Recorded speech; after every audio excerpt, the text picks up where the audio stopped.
Welcome to New Tracks Workshop. My name is Jim Kello. I'm the creator and host for New Tracks, where mentors help modelers build. Thanks so much for coming. I hope you come back often and tell your friends about our show. These Saturday workshops are a new project for New Tracks. They've resulted from comments I've received from modelers about scratch building and Chris Blackmar's interest in producing and leading this effort. The segments are structured like the popular build-along segments on our Wednesday evening shows, except these Saturday shows are designed to show modelers how to scratch build a model. I personally believe that scratch building is one of the most creative parts of model railroading, and I think you'll agree if you try it. Here is your opportunity to work with some skilled modelers to learn how to do it. You will learn the steps, the skills, the techniques involved in scratch building a model in any scale you want. There are no kits to buy, only the needed scratch building supplies. The plans that will be used for the model, you can download on your computer at no cost.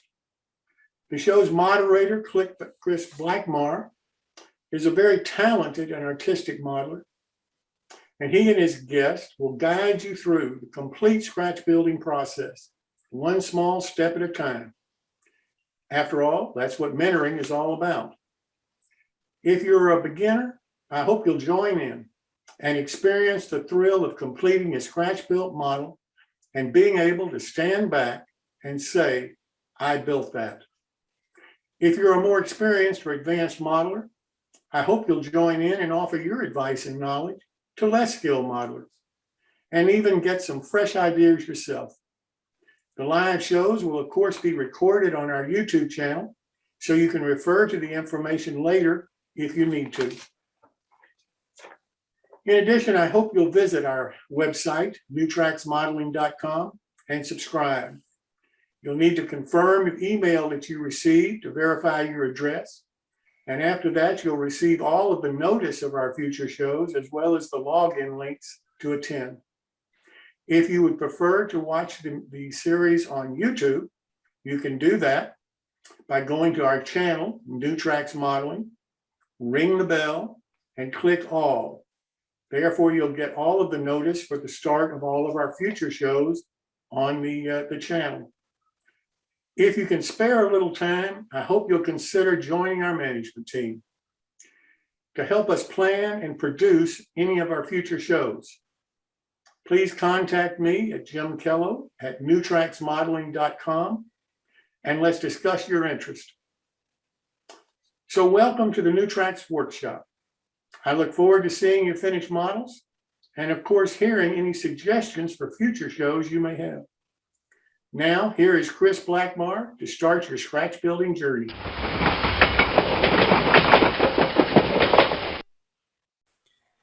Woohoo! All right, guys, thank you for joining us today.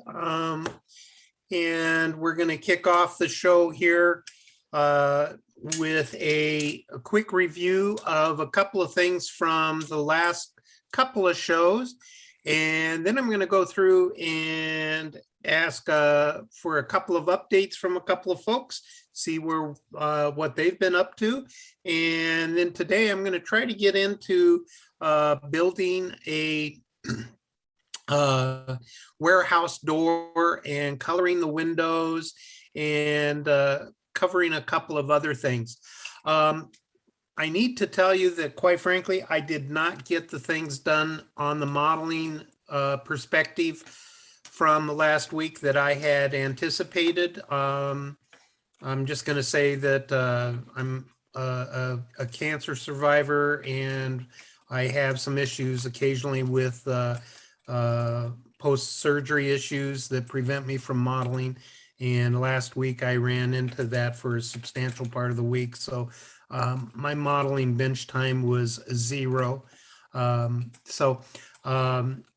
The first thing that I wanted to also bring up from last week is that there was a request for the pictures that we had shown a while back to be posted. Will has gotten those posted on the New Tracks website. It's underneath the workshop page. And then if you go down to the projects, there's a link in there towards the bottom of that page that have the various different photos that we showed. If you want some other photos or something, let us know, and we'll try to get you some information on some other photos. The second thing I wanted to do was go back and cover from a couple of weeks ago. I had brought out that I had gone and gotten some new toys. The reason I purchased these new toys was because of getting the Hunter line stains. I was doing a little bit of work and discovered that a lot of my brushes were not quite large enough for some of the scale things. So I went on ahead and bought what I consider for modeling purposes kind of a higher quality watercolor brush. And these are not rounds, but kind of a cat's tongue type brush.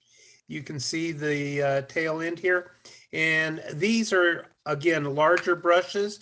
So I got a number 6 here, a number 8, and then a number 4. And you can kind of see the size differences. And this is a number 2 watercolor round that you know, you're normally used to seeing out of the kids' paint set. So that kind of gives you a clue on them. And again, these are the Gumbacher. They're the Golden Edge, the 46025 series. So if anybody's interested in getting them, the 3 brushes off of Amazon, quite frankly, were $37. So, but that will kind of give you a clue if you're after some. But with proper care, these brushes should last me the rest of my life. So that was the first thing. The other thing while we were on brushes was that a couple of weeks ago, Greg brought up some cleaning stuff, and I really didn't show that. So this is the brush cleaner that Greg was talking about. And it's the Masters. And when you open it up, after you use it for a while, it comes, this is kind of what you end up with in the cake soap. And let me open up one here. This is kind of what it looks like when it's, whoops, where's my camera? This is kind of what it looks like when it's new compared to when it's well used. But the point being is that this stuff is really useful in keeping your brushes clean. Again, what you do is you just get a little water in here on your brush and scrub it in the palm of your hand with the suds, and keep doing, and then rinse it in the palm of your hand, and keep doing that until you get no more coloration of the suds. Typically takes me about 4 or 5, and it'll get most of the stuff, even out from underneath the ferrule, out of your brush. You'll be amazed at how much stuff comes out of your brush. And then about every 4 or 5 cleanings of your brushes, if you will take a little of your, just a drop or 2 of your wife's conditioner, and put that in the palm of your hand and run your brush through that, then that will help condition the brushes and keep them in better shape for the long term.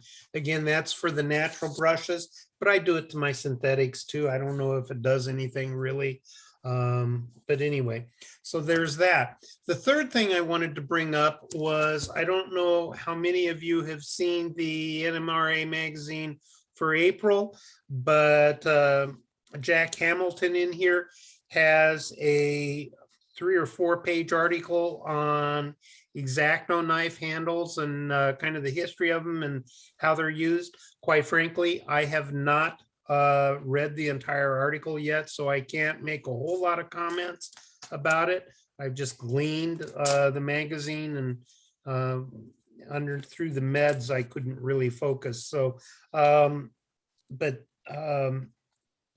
I just wanted to make you aware that I'm not the only one who's looking at knife handles and trying to advocate a little bit of the different knives. And you might want to refer to Jack's article. The little bit that I did read was really well done. And quite frankly, the tool section in the NMRA magazine section, Jack Hamilton's series, is something I really look forward to each month. And with that, I wanted to ask Neil Hardwick if he's on today. Is Neil here? He was working on a shorty picture that he was using to build his cinder block structure. And I was wondering if he had any updates for us on that. Yeah, can you hear me? We can. Oh, great. Okay. I'm still working on it. It's still, I would say it's in the category of possible failure, possible success. It's in the middle. You know, it's HO. And I think I explained to everybody how it's an experiment using strip wood in layers on top of each other. It could be tile, it could be cinder blocks, it could be smooth-sided cinder blocks that it's constructed of. Because it's HO, it's very difficult to put mortar between the stones or the bricks, whatever you want to call them. So that seems to be the big problem for it. Otherwise, it looked really good. And if you'd like, maybe next week I could just hold it up and everybody can tell me, should I continue with it or not? Okay. But, Okay. I think from a distance, it looks pretty good as a back model somewhere on the background. Okay, great. Thank you. Let's see here. Who else have we got here? Is Bill Simpson on? I don't know if he's here or not, because Bill a couple of weeks ago was talking about his end scale. He was doing a scratch build of a Friuli flats. I think he showed that actually in detail on one of the My builds. So I don't see him here, Chris. Okay. All right. Well, that's my note page from a couple of weeks ago on who to follow up on. And finally, let me remind everybody that if you're into trying out some pastels, the Dakota Arts 10% discount ends here in at the end of this month. I would really encourage you to take the time and order yourself 4 or 5 pastels from different manufacturers to see what that whole hardness thing is all about and how you can make use of those properties a little bit. On the rust colors, if you're looking to really do rust, I would really go to on the soft side, because you want to find powder.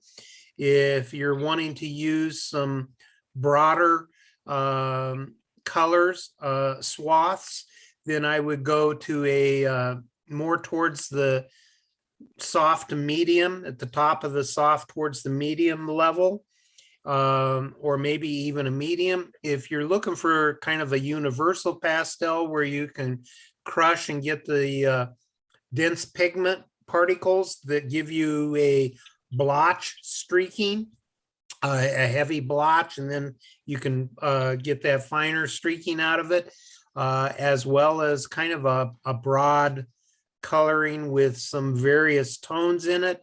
Then go to that medium type of pastel.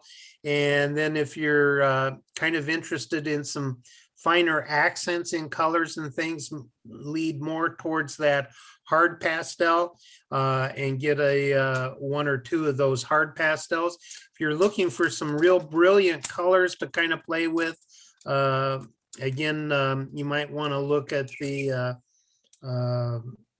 Mount or I've forgotten the name. It's the Mount something.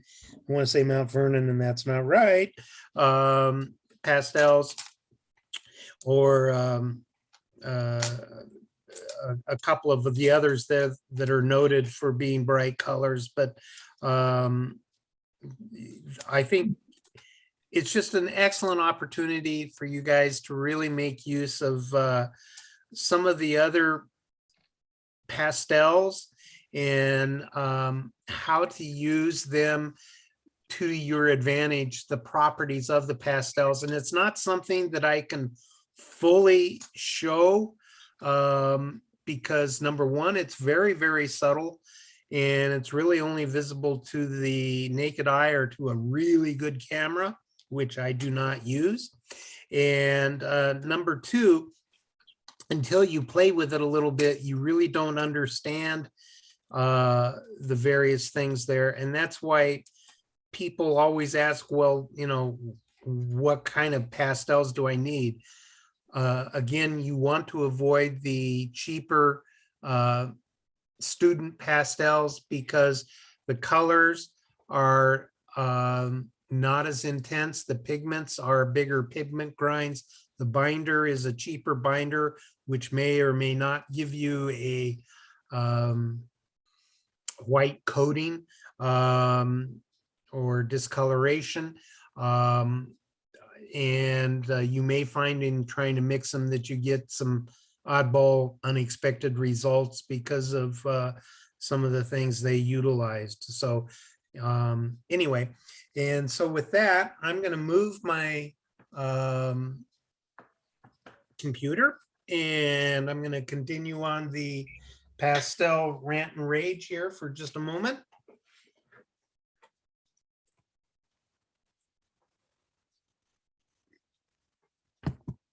And I'm going to point this thing down so that I can see it.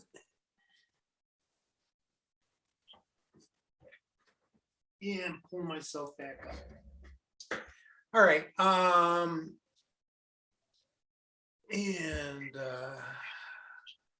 I've got to go through my camera phone there. Sorry for punching everybody in the face. All right. What I've got here is you can see a broad, what I'm calling the broad colors. And then you can see something that's kind of more of a chipped type of coloring. And this right here, this top clapboard, is kind of what I want my main office to look like. And I went through and we had a discussion about putting the paint up underneath the clapboards. And what last week, and that's what Will was doing. And quite frankly, it looks really good when he does that. But you can also, and for a beginning scratch builder, without getting into those more advanced techniques, what I'm saying is that when you put this at about 2 foot, it really doesn't look that bad. Even though if you look at it carefully, you can see that the pastels are actually on top of the clapboard towards the bottom side. So yes, this is absolutely 100%, 180 degrees opposite of what occurs in nature. But, you know, from the 2 foot in HO scale, it works. And it's a basic introduction of pastel work. And so I'm going to go to this one right here, and you can see the difference between the two. And I'm going to show real quick using a pastel on this bottom one to get this a similar effect of what we've got going on the top one. Now, before I get into that, I want to go back real quick and bring up to everybody's attention that I build what's called in the flat. So most of my work is done with everything done in the flat. Quite frankly, we have had some extensive conversations in the post show about building the structure and how I'm going so slow on it. And it's really due to my techniques of building. I use the building in the flat, which is different from where you kind of go through and put your shell together and then add a bunch of stuff to the outside. The building in the flat for me is easier. I find that it's more accurate. And again, this is the first time I've used sheet wood for probably 25 to 30 years. And so I tend to do everything board by board, and it's just a lot easier to be working in the flat board by board. The other thing is that I don't have a problem with self-gratification. The idea of putting the model together and then working on it when you're, have it more into a shell type situation where you can kind of see what's going on. And that gives you the gratification of seeing the model come together from a different perspective. And a lot of modelers need that kind of push or that emphasis. I get that, I understand it. It's not to say that they're wrong. It's just that I build in the flat. So when I put everything together, I have about a 90%, 85% completed model. As far as the sides and everything go. So yes, it takes me a little bit longer, and I'm another 2 or 3 weeks away from putting all of the sides together. And we were going to try to speed that up and get it done right now, but I'm just not comfortable doing that when I really stop and thought about it and what I wanted to try to show. The other thing I'm going to make a format change on in the show is that in the past, I have really concentrated on offering modelers a minimum of 3, if not 4 or 5 different possible processes, techniques, or whatever to utilize. I was always worried that I was giving them too much information. It also slows down my modeling perspective because I'm trying to show too many things at once. So what I'm going to do is cut that back a little bit and go to 1 or 2 items and just kind of focus on those and let it go at that. So you YouTubers out there, if you're following along, please understand we are building in the flat. When you build in the flat, it takes a lot longer to do. But when you put the structure together, you'll obtain a much more complete structure instantaneously, and you get a bigger gratification kick, if you will. So with that, we have the broad coloring, which we used a soft pastel and my work sponge last week on that to get the broad coloring. Now I could do a broad coloring on this one, another way of doing it, and this is a medium soft pastel. Quite frankly, I think it's a Terry Ludwig pastel. And I'm going to just use this one. It's a very, very light cream colored pastel. So what I'm going to do here is show you one way to go through and do some broad coloring. If you want to do some broad coloring, I'm just taking a number 11 X-Acto, and I'm just briefly scraping this on here. And you're kind of like, okay, so we've all seen this. Yes, you're absolutely right. But what I'm going to do at this point to kind of change it up a little bit is I'm going to take my sponge and I'm going to wipe it across. So this is another way of doing it. If you don't have soft pan pastels, you could use it this way. Okay, and by doing it this way,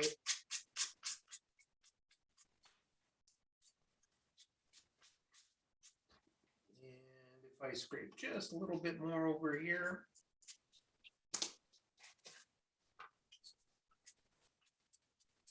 just a little bit wider. Okay, so now I get something that's much closer to what I had here for the broads. Now, that is a far cry from that.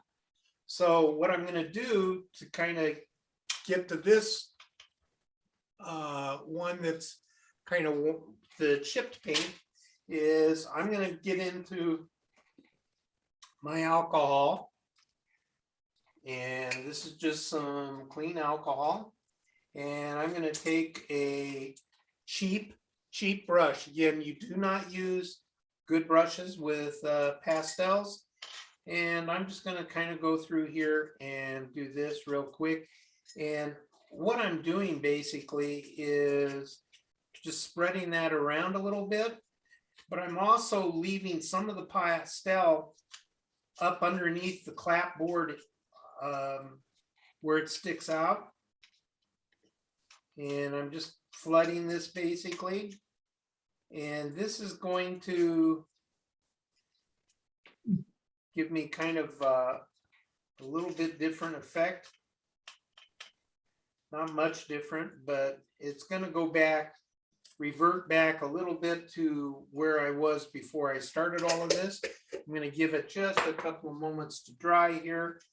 And so hopefully what you can see here is that we're coming back kind of more towards the original color as it dries. You could add more of the chalk on in there or pastel on there as you're, want to color it more, wouldn't you? Right. That's what I'm going to do next here. So while I'm waiting for this to evaporate, I'm going to talk about fixatives for just a brief moment.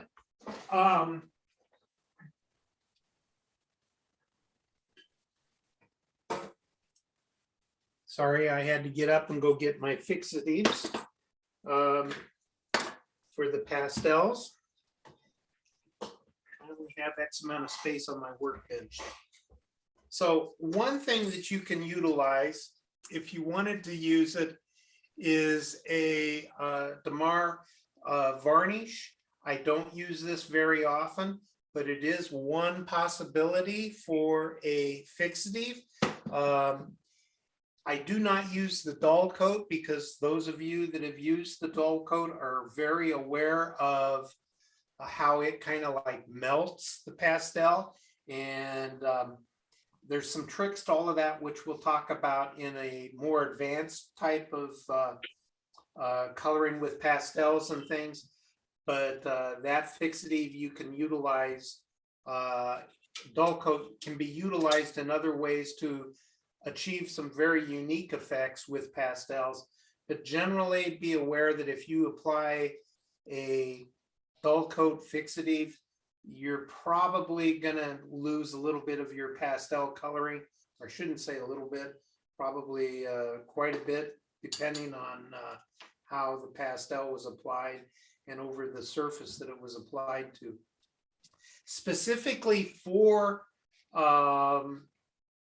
pastel artists though, when they utilize stuff, they utilize Spectrafix is one of the really common ones. And this is a kind of a hand pump spray type thing, and it works really well. With this one, what you do is you put your item down and make sure to spray it from about a foot or so away and up above it, and the spray kind of comes out and then falls over your pastel. And that's kind of a big trick to spraying even dull coat on pastels to kind of utilize this. What I used on this one, because if I rub my fingers across this, you can see it doesn't spread because I've already fixed this, quite frankly. I used this product right here, which is Right there. Yep. It's a Krylon. It's a fixative. And what you do is just very, very lightly spray from about a foot away or so, just very, very lightly, ever so light, onto your object, and that will fix the pastel on that. The other thing is, I have said in the past, if you're not wanting to use a fixative, if you get something like this going, and if you can kind of work around it a little bit, great, fine and dandy. But oftentimes I use this because I'm coming back and doing some other things on top of these surfaces, such as adding signs and other things. And this gives me a little bit of better gluing surface. So plus, if I do put my hand down on this, I don't tend to lose the effects that I've got. I use it strictly for holding on to the established effects. I do not use it for the long-term holding power. And quite frankly, again, I've had many models that I've passed around through many workshops, clinics and things, even at places like the Narrow Gauge Convention. You know, I know that they've been through at least 500 hands, and the pastels had no fixative on them, and they're still on there fine and dandy. But again, it depends on the effects that you're after. Something where there's raised things like this, I'm going to cover it up. So this, where's my piece here? I lost it. Okay. Woohoo! We're back to this. And if you notice, my coloring here where I had screwed up earlier is already blended down. So you can still see that at this point, we're starting there, to Chris. hide that boo-boo. We got that boo-boo because when I painted the back side of this, I had a masking on and I just went on the mask. But what I did not do is burnish the tape on the front real heavily. So I got some bleeding and I just said, don't worry about it. We'll come back and correct it later. That's what we're in the process of doing. All right, so I'm back to my soft pastel and I'm gonna make it kind of the color. What I'm doing is just taking the flat kind of edge of the pastel and very lightly I'm coming across and just kind of striking it. And then I'm going to take kind of the edges of the pastel and I'm almost just kind of like dragging the pastel across with its own weight, I guess is what I'm trying to say.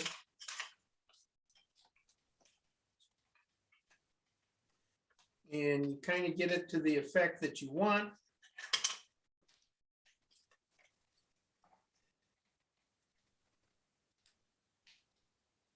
And so that kind of gives me the effect that I want. I'm about the same thing as the other one. So I'm going to call it good to go. So I'm going to put my pastel aside. I'm going to put my work mat aside.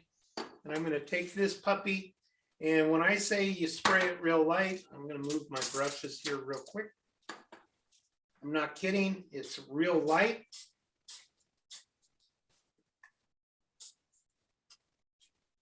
That's it. I'm done. And so with that, I'm going to get away and let the fumes from this thing, that should be done outside, by the way, because it really stinks. Please bear with me 1 second. I'm going to move all of my fixatives and open a window.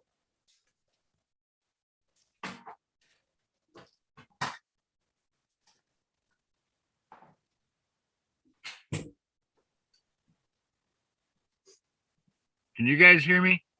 Yes, we can, Rich. Ken is on the YouTube right now asking what he missed. He just came on there. I can't answer him. I'm not on a channel. Okay, what's his question? I got a late start this morning. Just joined. What did I miss? Oh, okay. You haven't missed a whole lot, Ken. We may go long. Okay. So at this point in time, we have this, and I'm going to kind of call this good to go. And so next, I'm going to start in on the warehouse doors.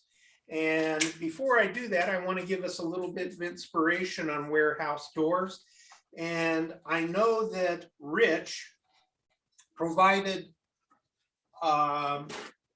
Will with a, mechanism to work on his sliding door, warehouse door. And so with that, I'm going to clean up my workbench and let Will discuss how he utilized Rich's suggestion and show you what he did with his warehouse door to kind of give us some inspiration here. And take it away.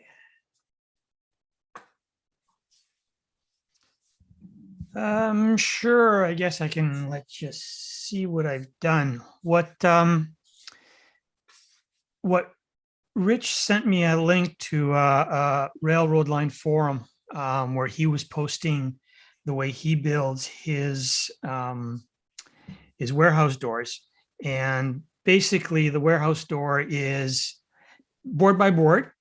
But what I really liked is for the sliding door is he had a method where he used little eyelets that he put in at the top of the door, ran a wire through that, and then kind of like a big staple into the side of the building, which allowed to be able to make a sliding door on it. So I took his idea, and hopefully you guys will be able to see this. Oh, there we go. I took his idea and I created the warehouse door here. It's just board by board, scale 1x10s for the vertical boards. The framing are, I think it's 2x8s, just glued, painted, a coat of India ink underneath, and then model paints to get that weathered chipping effect. And the neat thing is that I can now slide that door. So if I have an interior and I want to show it, I can, or if I decide that I don't want to, because I don't know if I'm going to finish the inside of this thing or not, we'll see anyway. But I thought that was kind of neat. So this is what I've done since last week. I did the warehouse door today in the morning, and I added one window during the week. So it's not like I model very quickly. I still have one more door to do here, and I got another window to do on the other side. But I can show you, I think, a photo. Excellent job on that door. What's that? And that was an excellent job you did on that door. Oh, thanks. Here's a picture that shows the hinge that I made. You can see it's a small hinge, and that little brass, it's a phosphor bronze wire that runs across, and it runs through the actual hinge, which allows, because I didn't have any eyelets. I went through my parts bins and I didn't have anything. So it's like, okay, 3D printer to the rescue. And I printed these little bracket type hinges with a hole in the top.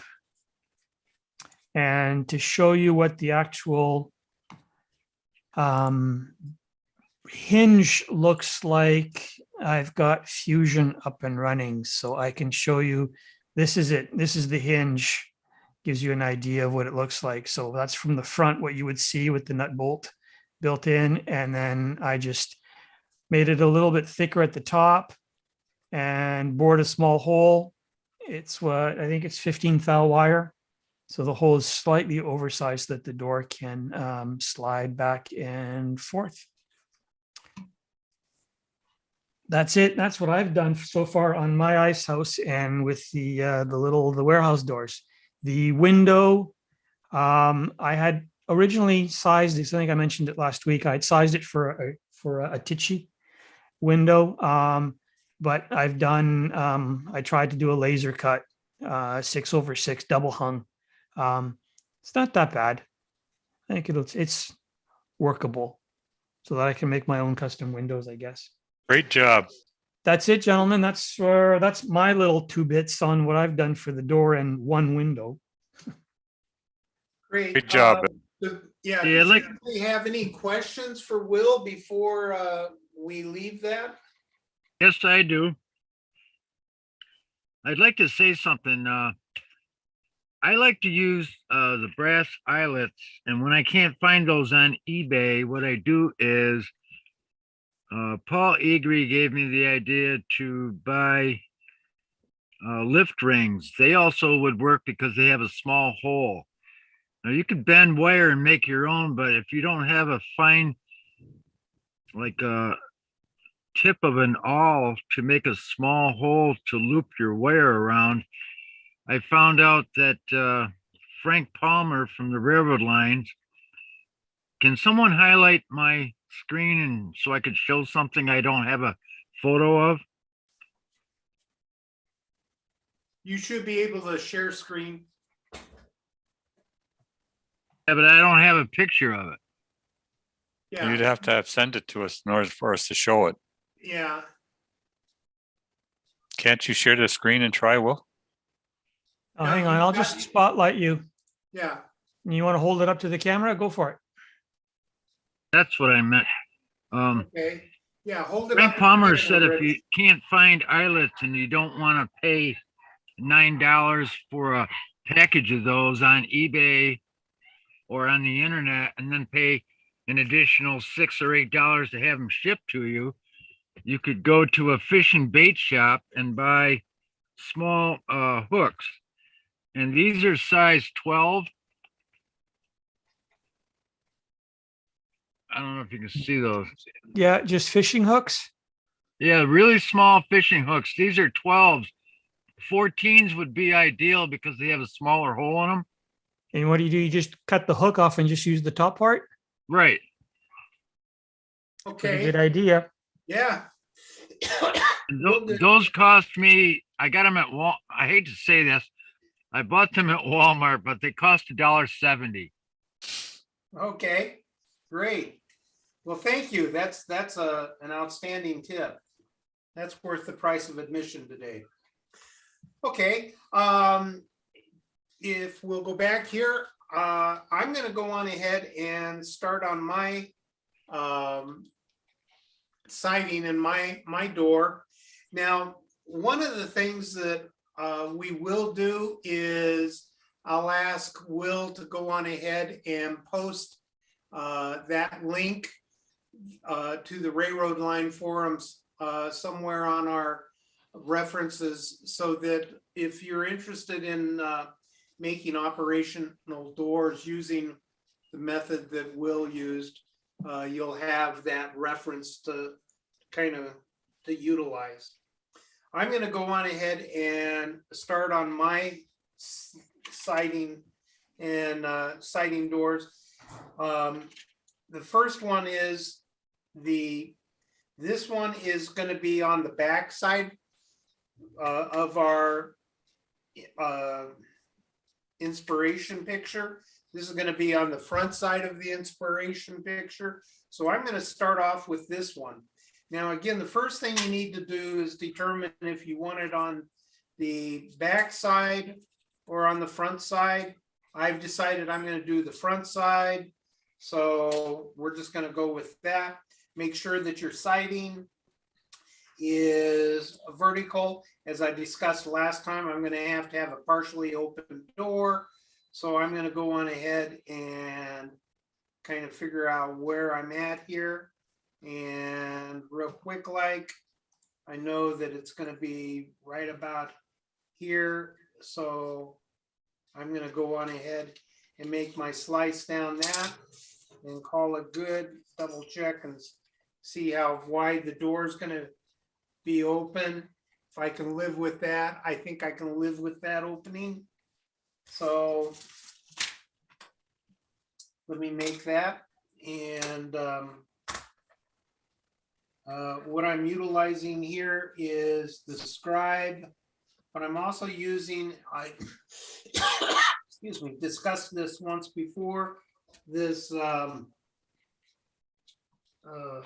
what I call a flat or a thin bladed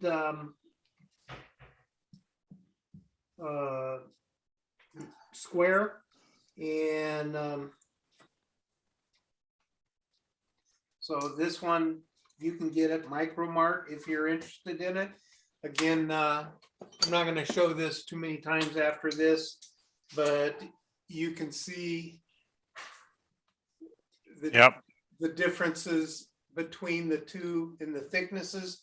This would be kind of the standard one, and this is the thin one. So it makes a big difference if you're working on the flat like this. You don't have to come up and over the edge, but this one will work. If you're coming up and over the edges of your cutting board, of your cutting mats, then the thicker one works better. So it depends on how you tend to utilize these. So much for that tip. And I'm going to go on ahead and see where I'm at here.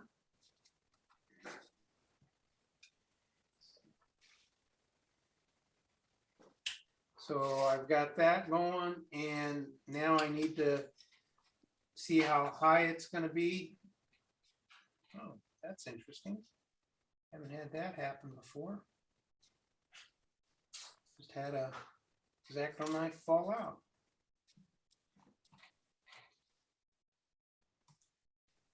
Oh, the interesting things you get live, right? Okay. And so I'm going to probably have to go, I'm about a board width, half of a board width over down here. So, and that brings it up to there. Remember, I'm going to want a little space at the bottom here so that I can crunch a couple of workman's toes. So I'm going to make this cut at about a half of a board, which will bring it up just about to a full board. And that's where I'll mount it. So if I make that, double check my spacing.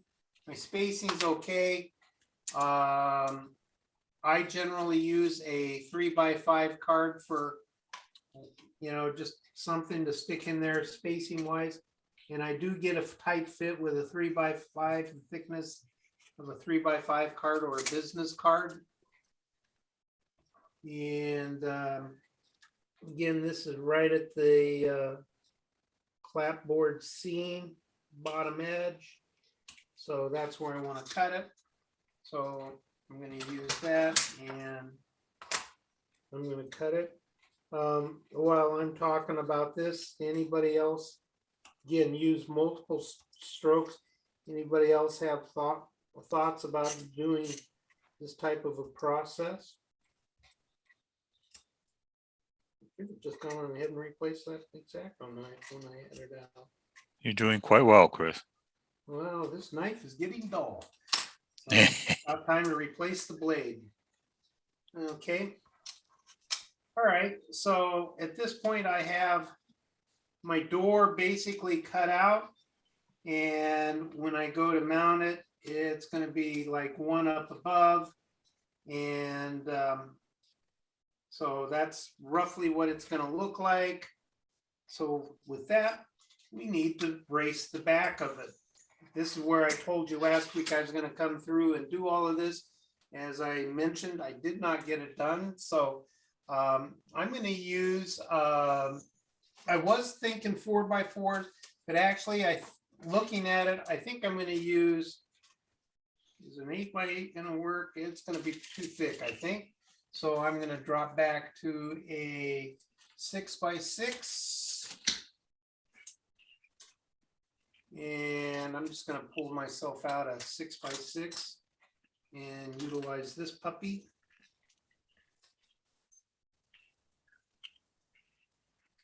By the way, I'll show you guys sometimes, but in front of me, I have a custom built acrylic holder that holds all of my strip wood in these size packages. I normally buy my strip wood in bulk in the 24-inch lengths, and I have a 5 or 10 gallon bucket in my closet here that has all of my long strip wood in it. As I get out longer pieces, I cut those down into this size. I then use this size, and then I'll cut it back to something even smaller, and I'll show you what I use here a little bit later. So I'm going to go on ahead, and remembering that I'm doing this from the front, okay, I've got to figure out, okay, how far, because I don't want this strip wood to get in the way. I got to figure out where can I brace this piece with. So I'm just going to use 2 pieces to brace it, kind of shorter. And I'm going to let the sides go over. So I want to make sure that I'm not over the edges. And I'm just going to throw it on about like this on the back. So I've made my cut there.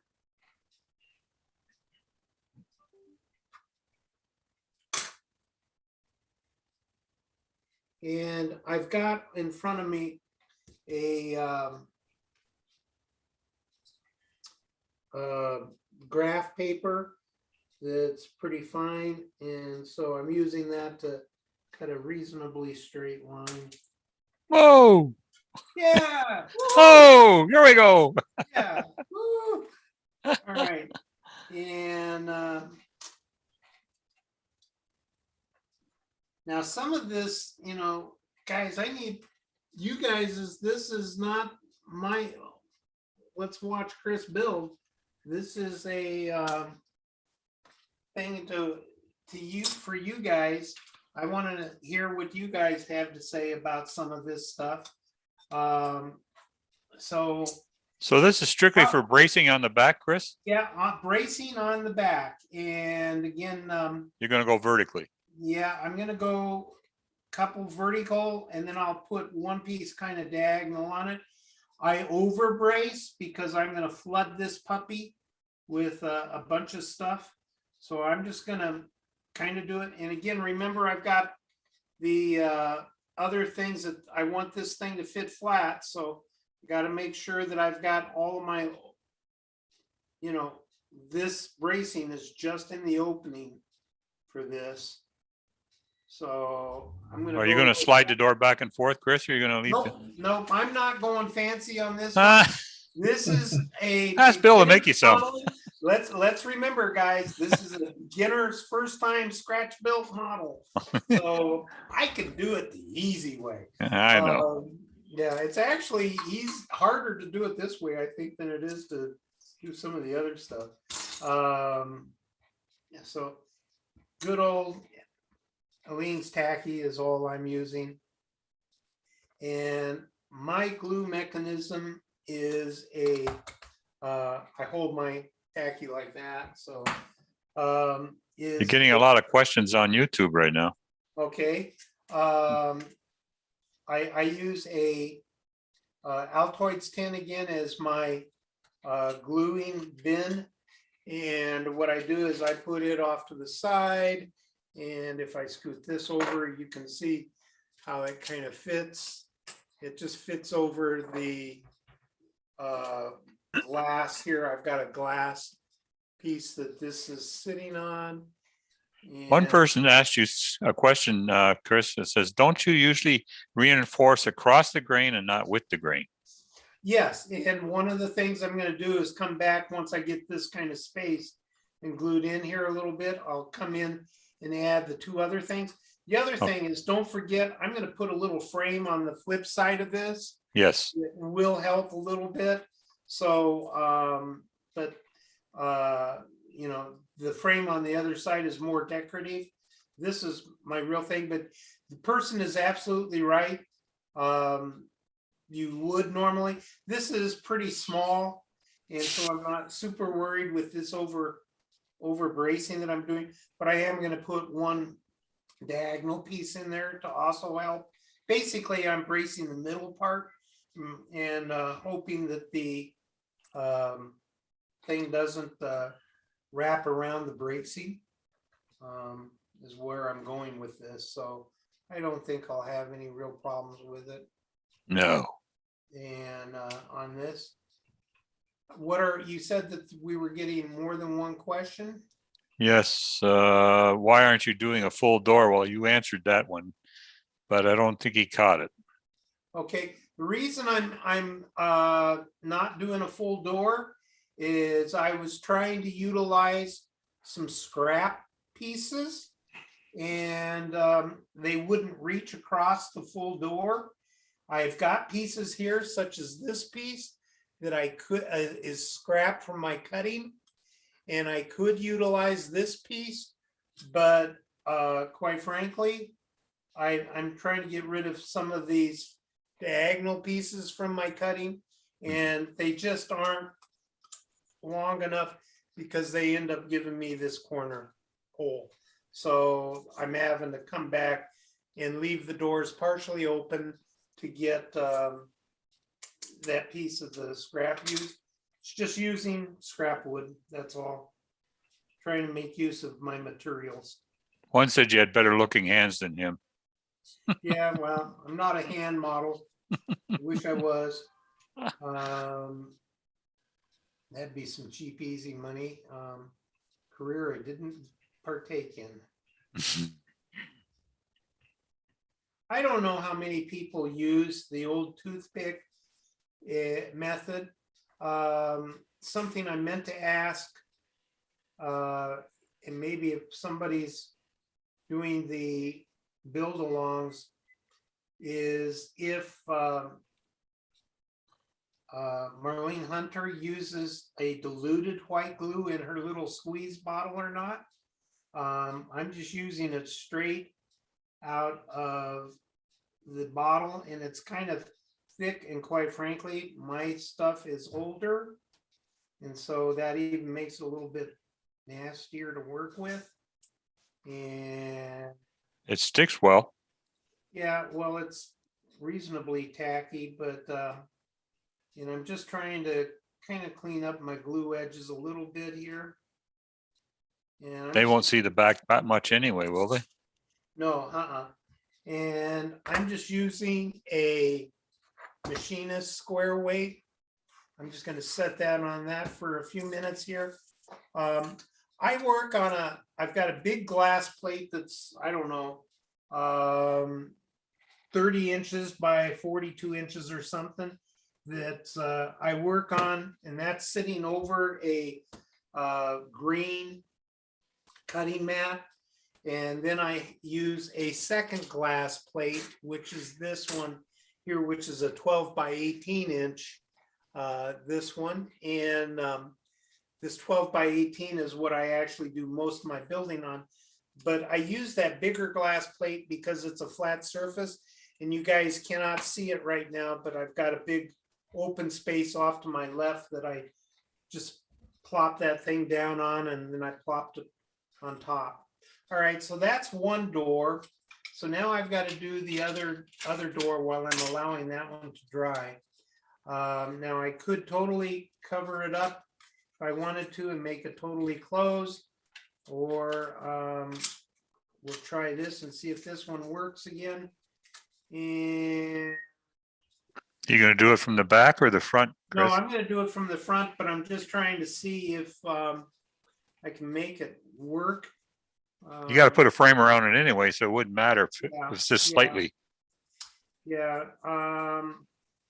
But this one is still, I'm afraid, going to, yeah, it's still going to be too big of a gap to try to cover up in that corner. Yeah, it's just not going to work, unfortunately. So, yeah, it's not going to work. This is the one that I drew on last time, and I showed you the framing idea. I made this one originally for the other door, for the other wall, but you know, they're both basically the same size, because I used one as a cutting template for the other. So I'm gonna have to cut this one out. Coming back to this is the piece that we did a little bit earlier, that we put the pastel on, and I put the fixative on. And if I rub it, you can see it doesn't come off. So that's how that fixative worked there. You can let it down a little bit, Chris. Yeah, okay. There. Yeah, and you can see that if I come through and rub it, it doesn't come off.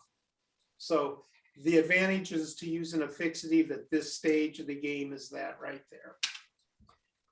All right, I'm gonna go on ahead and cut this puppy, and I'm gonna grab a different number 11. I keep multiple number 11s on my table, and as they get done, I just put them aside and I'll change the blades later.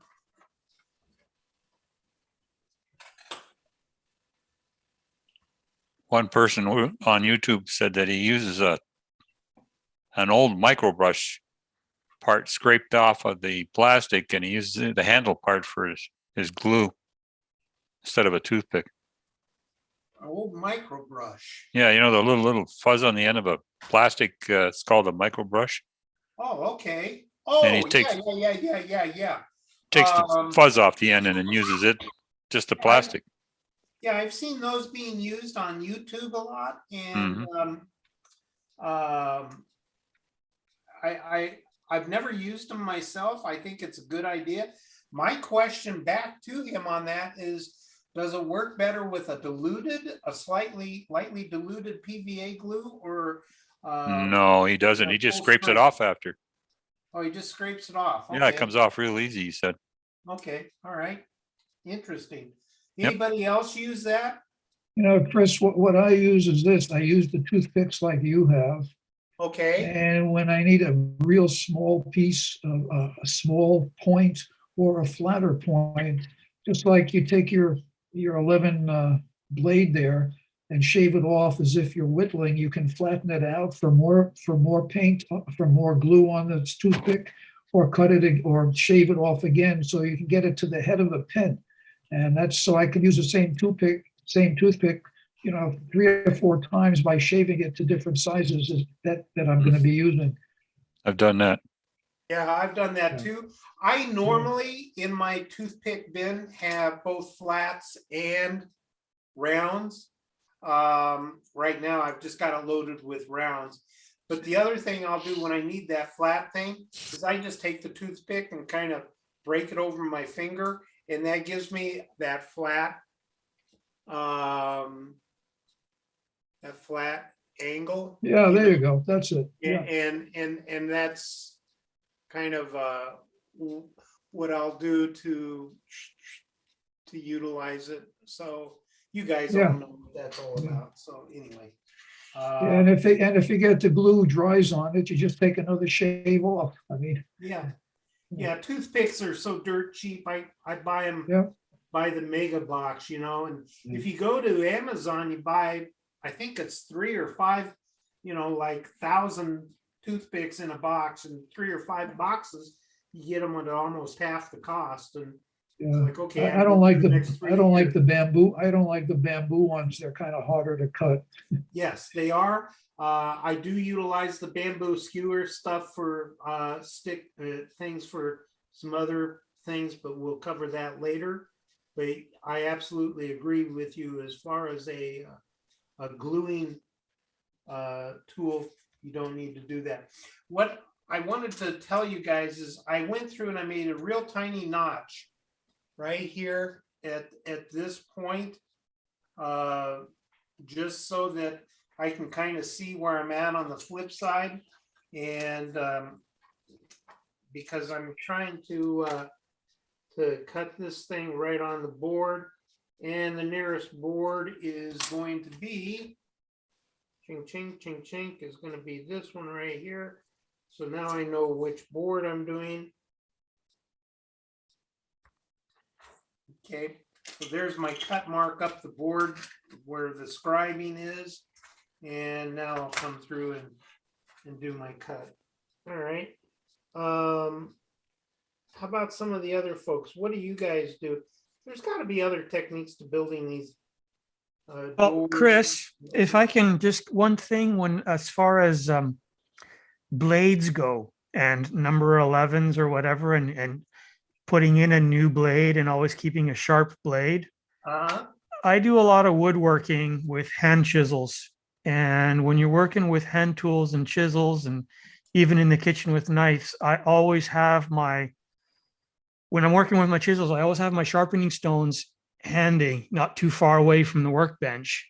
So that as soon as the chisel starts to get a little dull, when you're working, when you're pounding out a mortise in oak, you lose your edge relatively quickly.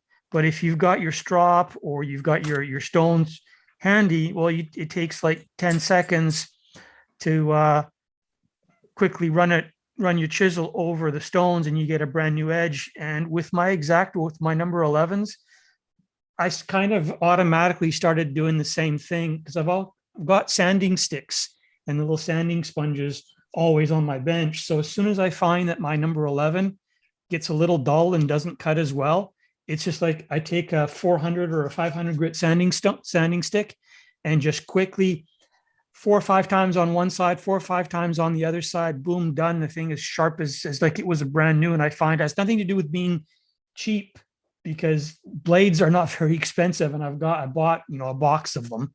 Yeah. It's just that I find it faster to quickly resharpen the blade than it is to get up, go find another blade and put it in. I don't know if anybody else does it or if I'm the only one. I've heard that a lot of people do that. I use the snap off type in the larger knife. Right.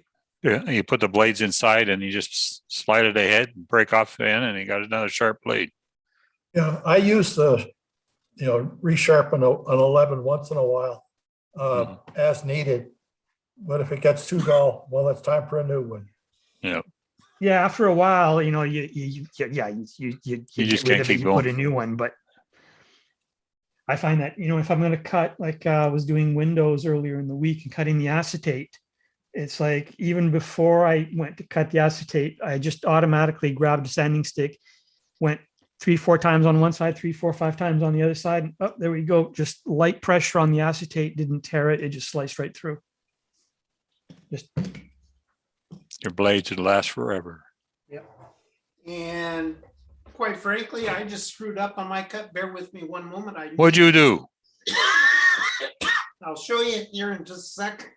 It's an opportunity. But, I need to grab some more glue pads because quite frankly, I just ran out. Even the best of us make boo-boos. Yeah. Well, it's an opportunity for you to show us how you fix your boo-boo.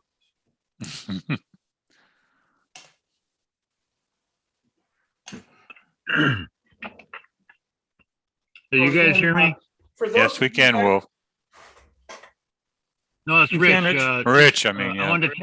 wanted to tell everybody that the thread in that engine house that I sent to you the other day, Pat, is in there for everybody to copy, and it shows how I made that door that Will used.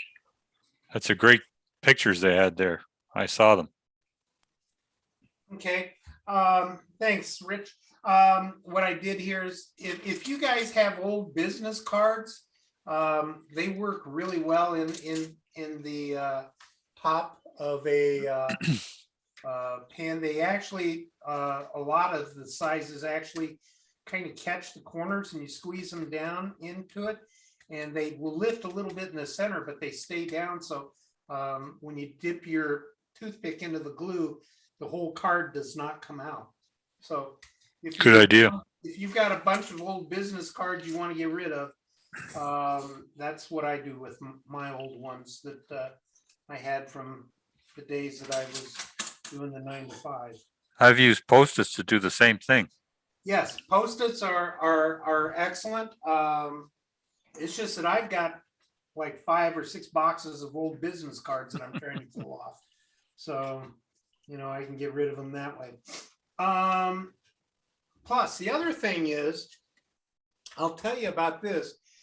Here's a suggestion that I utilize.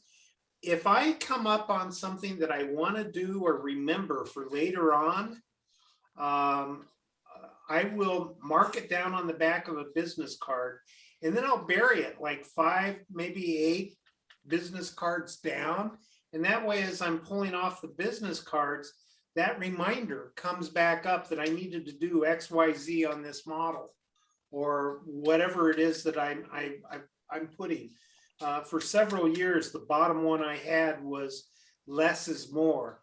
And that was a reminder from a gentleman by the name of Elliot, who was a very, very fine modeler on the Railroad Lines Forum. And he was always creating mini scenes within his builds. And he was known for around the windows and some of the mini scenes that he would do around a window. I mean, he would have hands coming up over him and just all sorts of things. Anyway, he was always a big one on saying, remember, less is more in your weathering. And so to not over weather, I left that as my bottom card for, I don't know, probably 10 years as a reminder. But I also use these cards as reminders of other things, depending on what's going on. And I'll get probably 5 or 6 glue spots going on a card before I toss it. So, you know, it'll be when I can't reach the glue through the toothpicks, the card goes and I'm on to the next one. Anyway, you guys are all kind of familiar with that. What I did here as far as my boo-boo. Is that an Altoids box? Yes, it is. Okay, Ralph was asking on YouTube. Yes. Altoids and Secrets. They're both one and the same, and I use them extensively, and you'll see another use for them here in a minute. This, as I expressed in the past, is my painting palette for when I'm painting, and then I also use them to hold small pieces. I'll cover it right now, I guess. I expressed how I go and manage my strip wood sizes.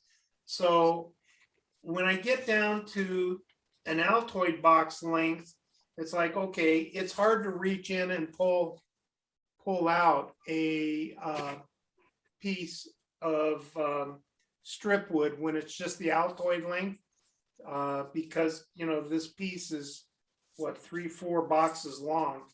So what I do is when a piece is small enough to fit inside an Altoid box, I'll use my Altoid box to hold my strip edges. And then I label the ends of them so that I know what it is. And then I just load all of my scrap wood into that. And if I'm looking for oddball pieces, I can find it real quick. Also on the inside of these lids, because a lot of times I'll get 2 or 3 lids going simultaneously, I throw a label up here on what it is. So that's just an idea. And I even use them to hold various parts. Like this is my Grant Line nut bolt washers. And there we go.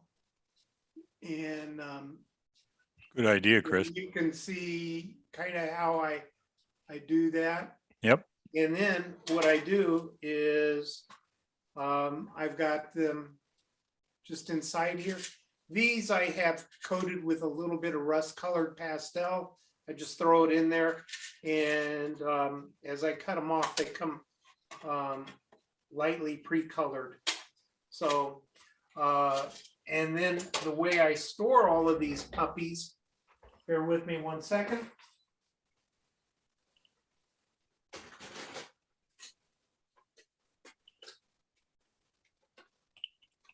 Is I store them in a silverware drawer. That's neat. And that way I've got all of my wood stored. Easily right recognizable.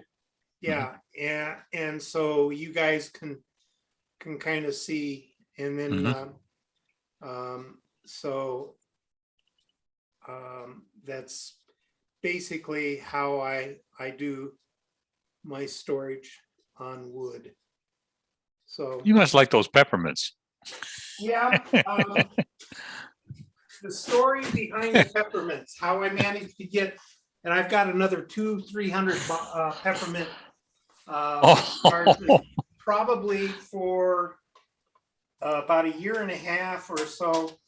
I bought the cases of these Altoids from Costco, and you can still order them offline by the cases. For us retired guys, it'd be a little bit harder to do. But what I did was I went through and this is my scrap bin for when I'm building something like this. Normally this is in a drawer with the building stuff. That's the caboose I'm building, or excuse me, the flat box car I'm building. But what I did was I just put out an email about once a month free Altoids, and I just kept, I would open up a bin of Altoids whenever somebody came, have them dump their Altoids into a plastic baggie. They could walk off with their bag of Altoids in the office, and then I would keep the tins.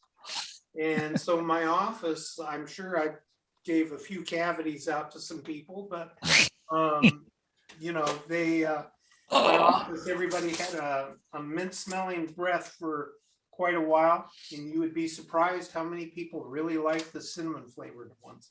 Anyway, so much for that sideline.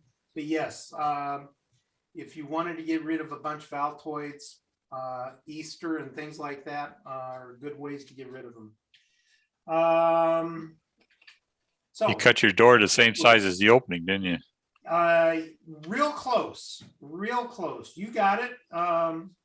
So it's like, okay, do I go on ahead and recut it, or I would just make the frame around the outside of it a little bit higher so you wouldn't notice it.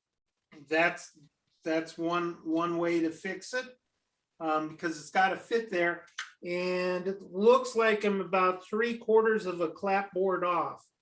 So when you don't measure your clapboards or measure pre-cutting or think in advance, that's what you end up with. Quite frankly, I thought I had measured it before, and evidently I didn't measure it. Why? And I just was working off of the drawing off the back that I had, and I screwed up. So the question is, do we continue onward and forward with this, or do I do it the other way? Why don't Continue I on. Show us how you hide the problem. Show you how to fix it, because our newer modelers, that's why you guys are probably watching this, is to figure out the boo-boos.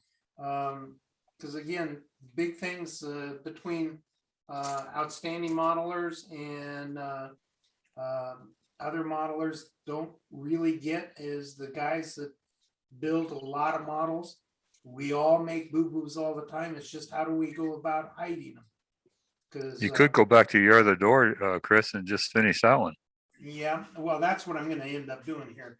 But I'm going to throw some bracing on the back of this one real quick. And I'm going to brace this one kind of like the drawing I had here. And this kind of addresses to a certain extent the cross grain comment, which is an excellent comment. And so I'm gonna just bring this up and make this cut. And let's see here. Yeah, that'll work. Let's keep over here where you guys can kind of see what I'm doing. How to crush the ends of the piece without even working on it, right? And I'll be upfront with you guys, 9 times out of 10, I would be using a chopper. But because this is built for the newer modeler, and I'm going to move this back over so that you guys can see what I'm doing. I'm sorry, moved it to discuss something else and spaced out getting it back. Chink, chink, okay.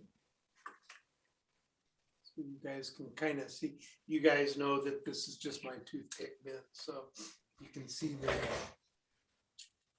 toothpicks here. And but 9 times out of 10, I would actually use a chopper. And because this is for newer modelers, I'm trying to follow Father Ron's idea of pretty much keeping it what a newer modeler would have at his access. Now, when I apply glue, this is something we can talk about a little bit. I kind of actually roll the toothpick as I'm applying the glue across here to get a thin film. Remember, most people add way too much glue, so you just want a thin film. But do you guys have any other kind of like comments on how to get a real thin film of glue when you apply it, particularly if you're using the toothpick method? Some people run their fingers along, but I wouldn't do it. Okay. Any other ideas, comments? What I do, Chris, is when you have to glue the endpoints, where you made your cut, and what usually happens if you put glue in there, it absorbs into the sheets of wood. Right. So what I do is I take a little glue, smear it over the endpoints, the end sides of the sheeting, Right. and with my finger rub it in and let it harden a little. And then whenever you're going to glue to that will be much easier, because if as everybody knows, it wicks all the glue in and it's hard to make a good joint. So that's what I do. I pre-glue the side, push it in a little with my fingers, rub it, let it get kind of hard, and then you'll have a really good joint. Yeah, that's a real good point, a gluing technique.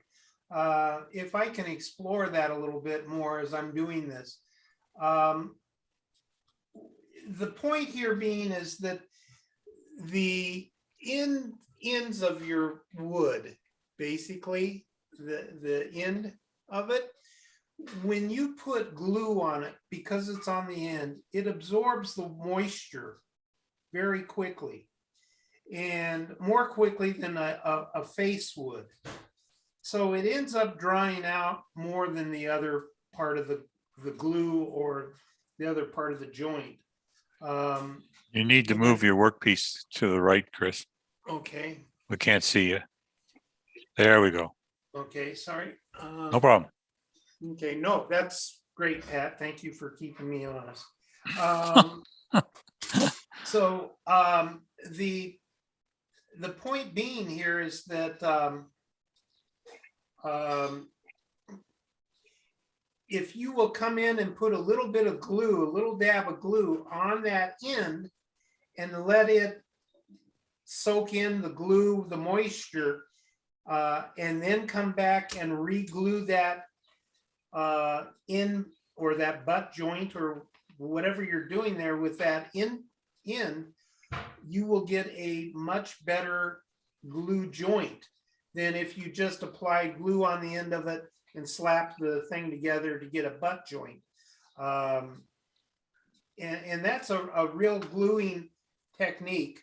The way I do it is when I'm doing that type of thing is I'll just drop it in my glue pan, dip it off, and that way it's on the end of the piece of wood. Very rarely do I go in with my fingers. I'm just one that tends to try to keep my fingers out of glue as much as possible. But I totally understand, get, and appreciate the guys that use their fingers on the glue, because it's one of the best ways of gluing there is. The other thing is, when you're gluing the flat surfaces and things, is to remember you want a thin film of glue, not a bead, because you actually get a better joint. And I can't tell you why, it just works that way. Maybe some of you guys that understand the properties of how glue works a little bit better than I do. So you can kind of see, let's see here, let me get this up. Okay, I'm over here, lo and behold.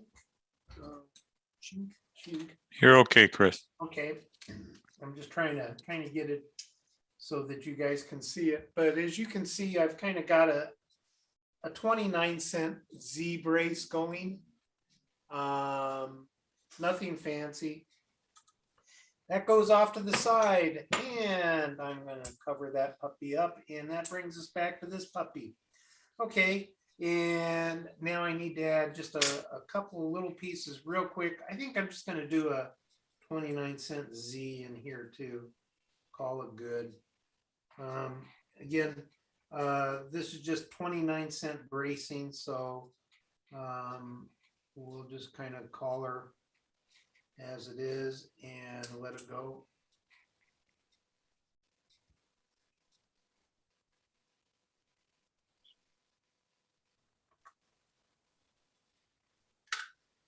Put on my eyeballs so I can see what I'm doing. And just gonna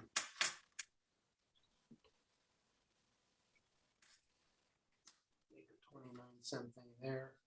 And I'm just going to cut off the top of this real quick. Okay, that makes a 29-cent Z brace. I'll just go on ahead and throw in here. Hey, Chris. Yep.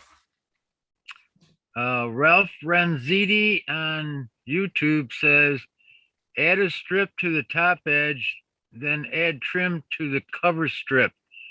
No, I don't know what that refers to because I was busy doing something else and I just read that. So Okay. I just want to tell you. Add a piece of trim to the top edge. So Add a strip to the top edge and then Okay. add a trim to cover the strip. Oh, he's talking about the other door. The other door that was cut too short. Oh, okay. Yeah. Yeah, that would work for that. That would have been a Vix. Yeah. Just adding to the height of the door is what he's Yeah. saying. And Yeah. then add your trim on top. Yeah, that would have been, You need Yeah. a little piece. that's probably what I'm going to have to end up doing to a certain extent. Mhm. So.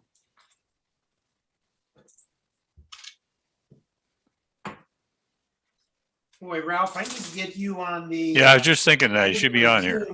Because, I mean, you've got some just outstanding comments that are really applicable that I want the new guys, newer modelers to be aware of, because that's what I'm trying to do is teach newer modelers and, guys how to think about modeling, which is comments that you're bringing up is how to think about it. So. I had my video turned off because I snuck in my sandwich for lunch. Okay. How are we doing on time, somebody? Is it exactly 2:29? So 2:29, so I'm an hour and a half into it. Is that what you're saying? That's what time it says here. Anyway, I think you're on the same time.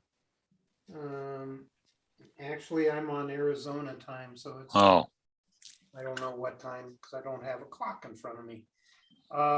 You're an hour and a 2:29 half Eastern. in. So we're about an hour and a half into this so far. Is that Yes. what I'm hearing? Yep. Holy moly. Okay, well, let's do a top of the hour quick advertisement gig for the resource guys, because Resource Magazine, O Scale and S Scale are helping us out here. And so we're gonna help them out real quick. And if we can run that ad, I think it's Will who's got that. Yep, I'll get it on there right away. And then I'll come back and we'll kind of do a quick poll here and decide if people want to continue. While that ad's running, you can make a comment on we'll cut it off or keep it going.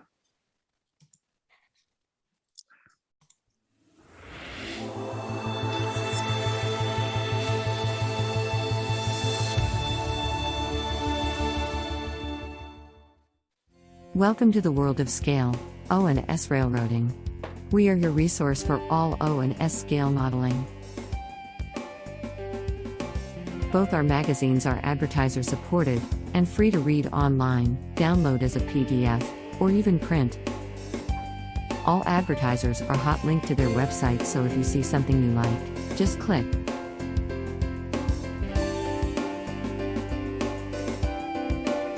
Please check out our websites for the current issues.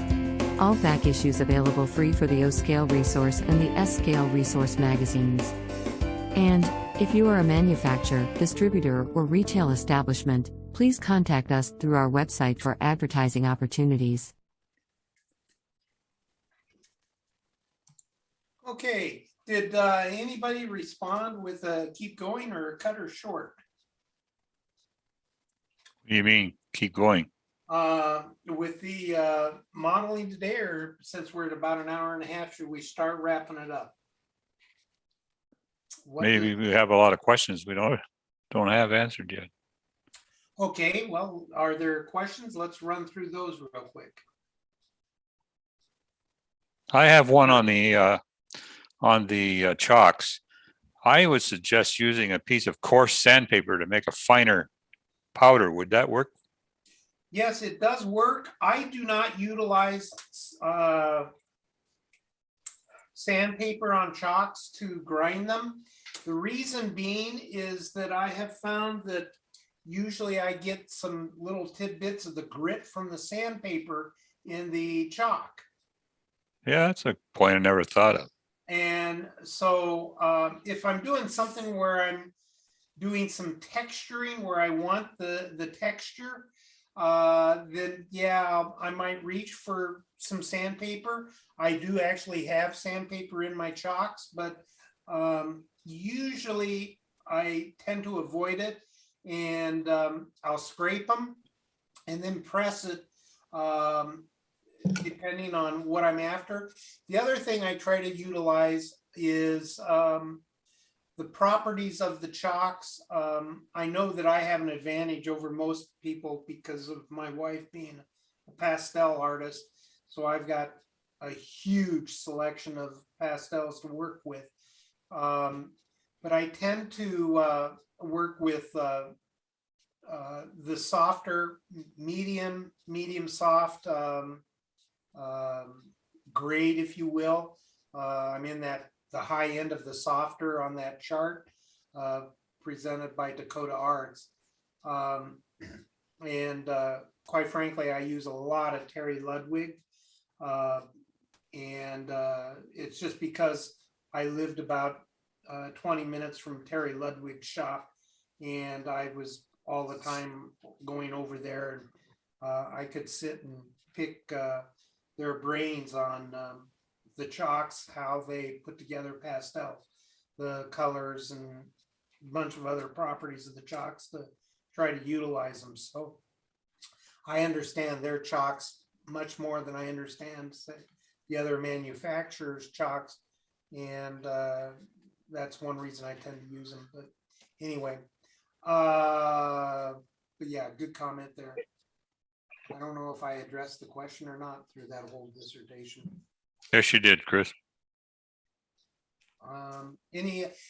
Is there any questions on the my build that's currently going that we might be able to address or comment on?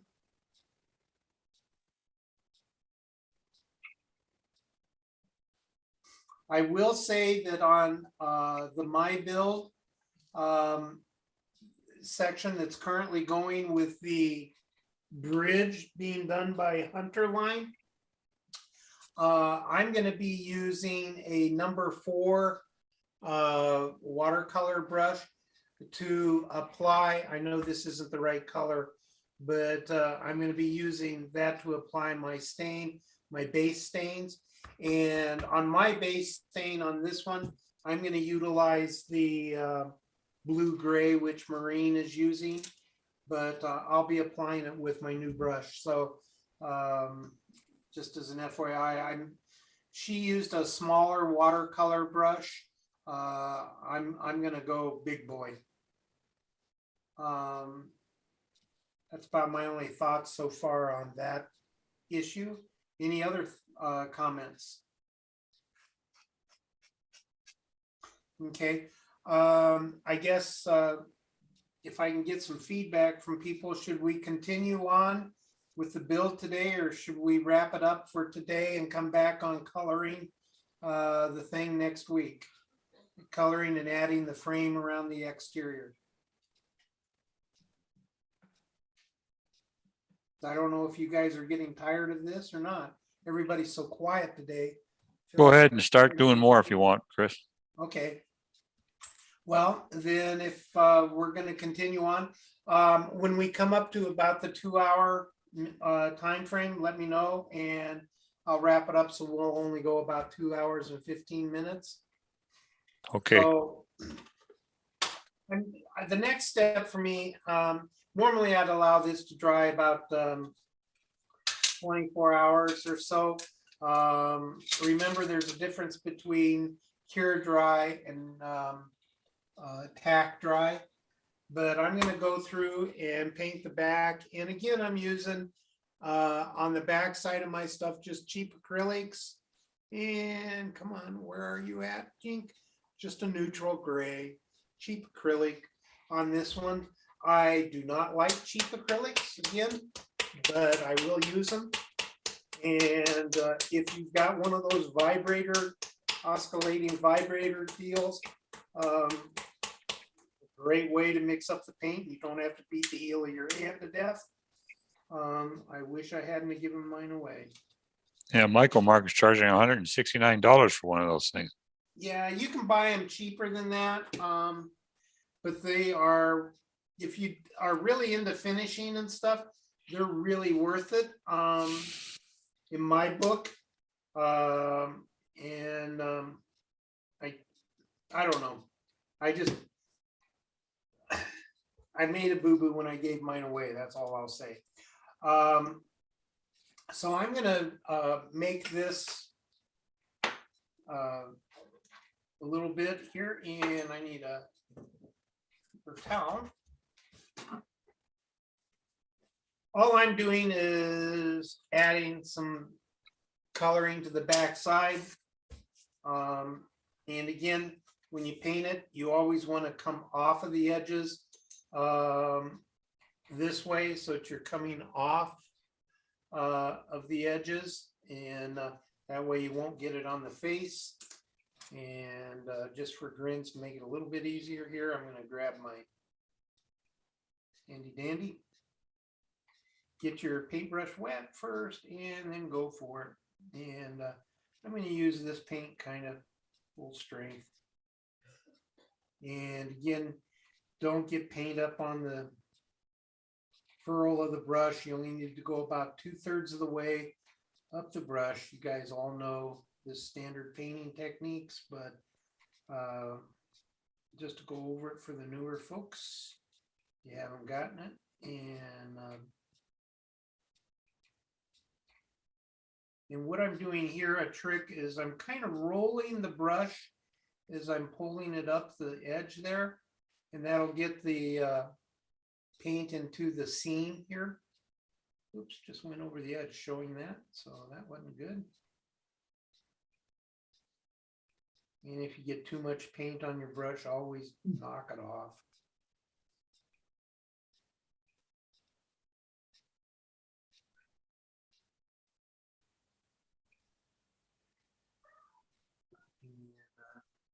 It's all silent here. I don't necessarily want you guys to, there's got to be some other comments, and you guys, there's a lot of really good modelers on here. I can't believe you guys are, I hope you're modeling and working on something instead of sitting here watching me do this. But I'm learning. yeah, I don't know what you could learn on this part, but anyway.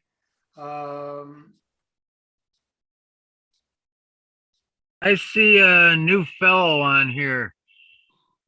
Dave Mcrae from Auburn. Is that New York State? California. California. What are you building? Let's see. I'm restoring at the moment. I'm enjoying the hints I'm getting from this Give build. him spotlight, Bill.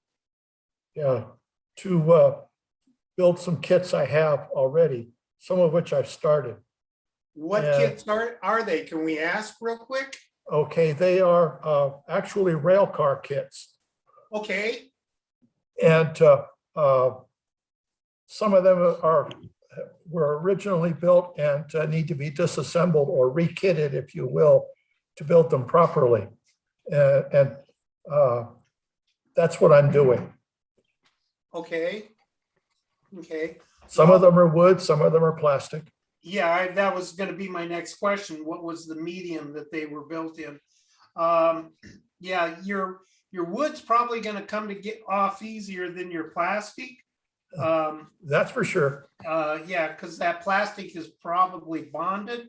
And if you have questions on that, when you start getting into it and actually doing it, if you'll bring one with you here, you know, we can take a couple of minutes and address it, because there are other things besides what I'm doing that I want to bring into this, and that's a modeling question that we could utilize. So yeah, welcome to the show, and hopefully you find something of value here. That Oh yeah. Well, what I've been doing is when I get some resistance in breaking apart a plastic kit, I'll put it in the freezer for a little time and to chill the joints. And then they tend, more often than not, they will break easily. really, Depends on what adhesive they used. I would, if you're getting that kind of a response out of it, I would tend to think they probably used an ACC because the ACC is temperature sensitive. Yes. And the colder that joint gets, the more brittle it becomes. Yes. So I would tend to think that that might be the case. And if so, then what you could do is get some debonder, the ACC debonder. And if you have one that's kind of stiff, you might be able to get her cold and add a little bit of debonder, or you may have to add it when it's warm. I don't really know, but that might help break that joint. So, but my first thought would be that it's an ACC type of glue that was utilized on that. So any other thoughts, guys? Well, a lot of time what I'll do is I'll score the joint with an 11 blade or something similar. Right. To thin it. And if I can split it before all the other temperature change work, great. If, you know, as it resists, the deeper the effort is. Yeah. The other thing that you might want to consider on making that score, because the number 11 is a pretty thin, but type of thing. Number one, make multiple scores if you haven't already figured that out. But Oh, number two is to get what's called a panel line scriber, used by the the military modelers. Because it makes a little bit wider, more of a V groove type of a cut, and you can use that to get a little bit better cut. If you really want to keep your cut straight up and down, then you may want to consider a dental tool. And one of the it's actually a flack scraper. Oh, yes. But it's got I'm trying to make it show. Let me grab a piece of black. Yeah, it's a beveled edge.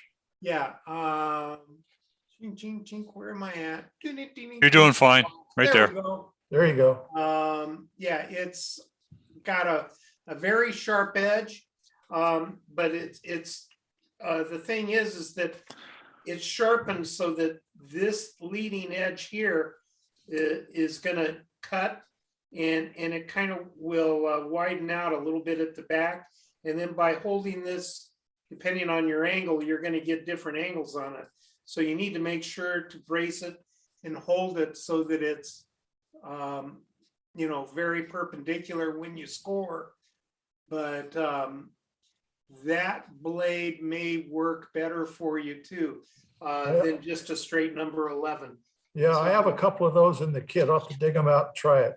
Yeah, those are my two suggestions. How about some of you other guys out there? Because I know there's a lot of guys that have a lot of more experience working on that than I do. Anybody else have some thoughts?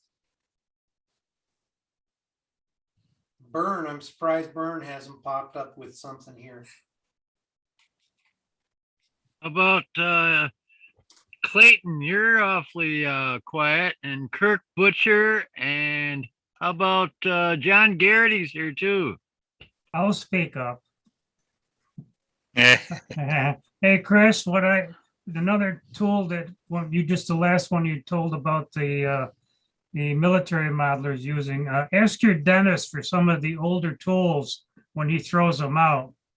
They're made out of stainless steel, and they're very, very sharp. Plus, they last a little longer. They don't bend very easy. So next time, are you a dentist? Oh, me? No. No, well, you were talking about in the dental, but anyway, dentist tools that they use to scrape your teeth with, those make excellent scrapers too for styrene. Yeah, and they also are great for scraping off the burrs off of the back of the styrene when you go to score it. Yep. Oh, yeah. That's another great thing, as well as if you're doing any carving, and if you're carving in, I'm going to say not the polyurethane type of foam.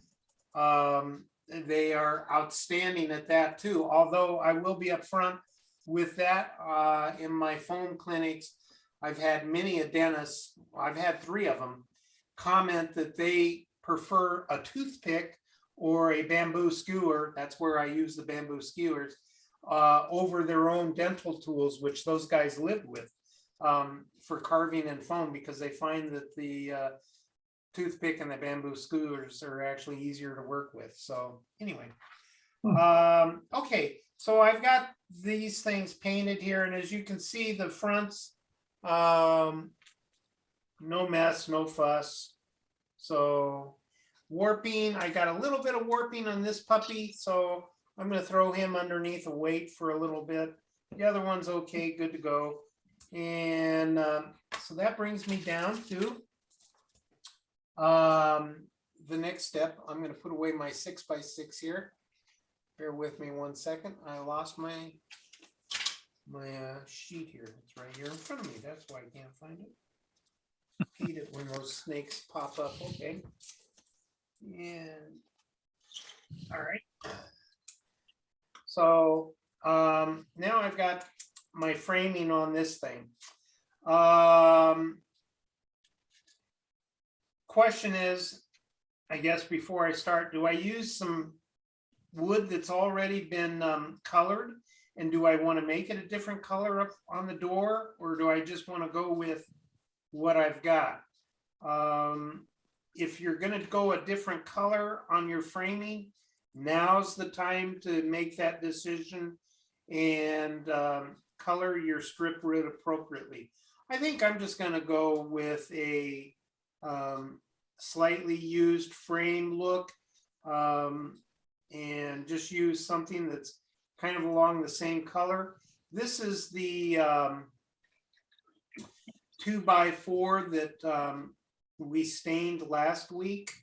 I've got the broken end on it up at this end. And Chris? Yes. Would you put that on there now, or would you wait to put your stain to your door first, or whatever you're doing? I'm just kind of discussing this right now. The frame, and you know, if I'm going to paint the colors. So, but you're absolutely right.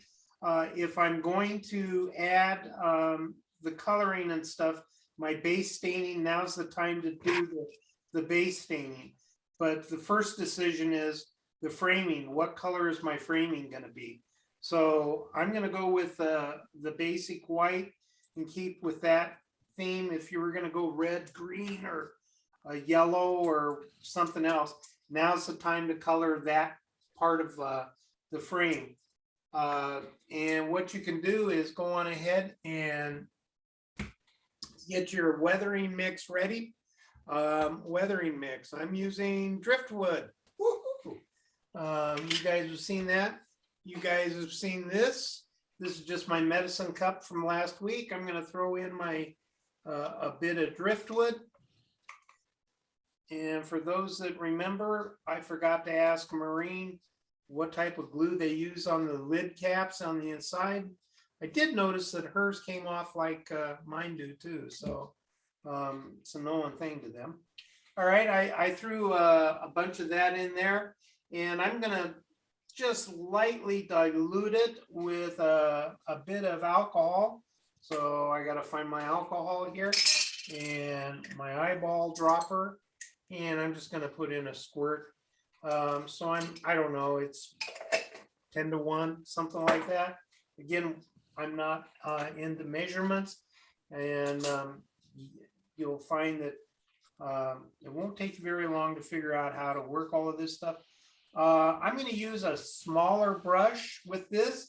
The reason being is I don't want to super flood this. I just want to get it kind of damp because number one, my backing isn't totally secure yet.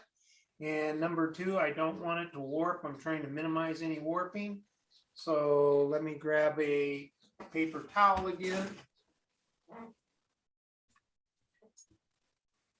And get my paper towel here so that it's ready to roll. Come on. Don't spill that stain. Yeah, that medicine cups, they're pretty stable. That's one good thing about the medicine cups. And then I'm just going to lightly do this and apply it. And again, to kind of control my stain here, I'm unloading the brush a bit. Chris, is that an alcohol-based stain, or is Yes, it? it is. It is alcohol-based. Oh, okay. Because I notice if different manufacturers would have the same label driftwood, and they have it comes out a different color. Right. The stain that Marine Hunter and God, I want to say Dick, and it's not right. Help me out, Rick, it's Rick Hunter. Rick, thank you. Rick Hunter and those Marine use, they're using a 70% alcohol, which means their stains have a little bit of water in them. So you need to be aware of it, particularly in an application like what we're doing right here, because if you're going to get caught with that water, this is the time.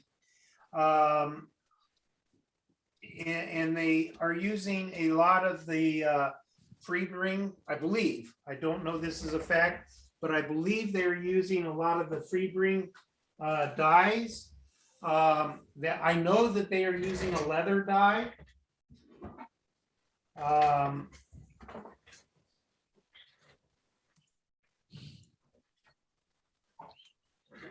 I think we mentioned, Chris, that if you shake the bottle, you get a little darker color. Yeah, if you shake your bottle, you'll get a little bit darker colors and things, because it does tend to separate out. As you saw in the cup here, actually from last week, I don't know that I can show it, but there's a little particles kind of stuck up around the edge of the plastic cup. You see it from that side. Nope, it doesn't show either. I'll empty that and show it. But I believe that, I don't know this is a fact, that some of the dyes that they're using for their mix are the free drinks, and a 70% alcohol. They're very open that they do use the 70% alcohol. They've just created some outstanding coloring mechanisms to their mixes. I don't know how long it took them to come up with their various formulas, but they had to have spent some time coming up with their formulas, because I have for probably, I don't know, 10, 15 years made a lot of my own stains with using this stuff, and I've kept records and gone back and looked and tried to modify it, and it's not that easy to do, and I don't know how much time it's taken them, but I'll be upfront with you, for my dollar, I'm really happy with the underline stains, and I'm not just saying that because they're on new tracks. That's I prefer their stains over my own homemade mix of alcohol and India ink, which this is, the old standby standard for a driftwood type of color. And the ink stains that, or the weathering mix stain that the Hunterline has produced, in my book, for my uses, is superior to an alcohol India ink mixture, particularly if you apply the weathering stain in multiple staining passes. One single pass, 2 single passes doesn't work. I find that I have to do it about 5 times to really get the potential out of this stain, but it's well worth the time because it dries so fast. Here you can see already just where we've gone from and to just off of the one single coloring. So I guess my bottom line, guys, is that unless you want to spend 100 or 200 hours trying to create a mix that really works well, it's cheaper to spend an extra $1 or so and get the weathering mix from Hunterline. I've really been happy with their stains. And I'm really sensitive to the stains. I'll be upfront here. Like I used to use silverwood and what was called blackened, or excuse me, not so silverwood and can't remember the name now. Another coloring. Boy, I hate senior moments. Are you referring to Builders and Scales Silverwood? Yeah, Builders and Scale Silverwood, and there was another one. I want to say blackened that's not on the market anymore. But bottom line is the Silverwood by CC Crow, which is still available. I do utilize that, and that'll give you more of a look of the driftwood that you would find by a riverbed, whereas the other stuff, I want to say blackened, and that is not the right name. But that stuff had more of a sooty look that you would use more of in an industrial area around like coal bins and things of that nature. My bottom line being is that I'm real sensitive to the weathering effects that the various products produce. And I've been really, really happy with the Hunter line stains. So I've got my lid tight on that. I'm going to come back here and add a second coat to this, and then I'm going to add a little bit to a Hey, Chris, yeah. on the show on last Wednesday, this week, I asked Maureen Hunter what the most favorite Hunter line stain was that they're sold out the most. And she said boxcar brown. That's interesting. I was looking to buy some boxcar red or the Colorado red or the red bluff, but they're basically all the same color as a different shade of the boxcar one. And I was wondering if anybody else has any, what would you say that you would think your favorite was?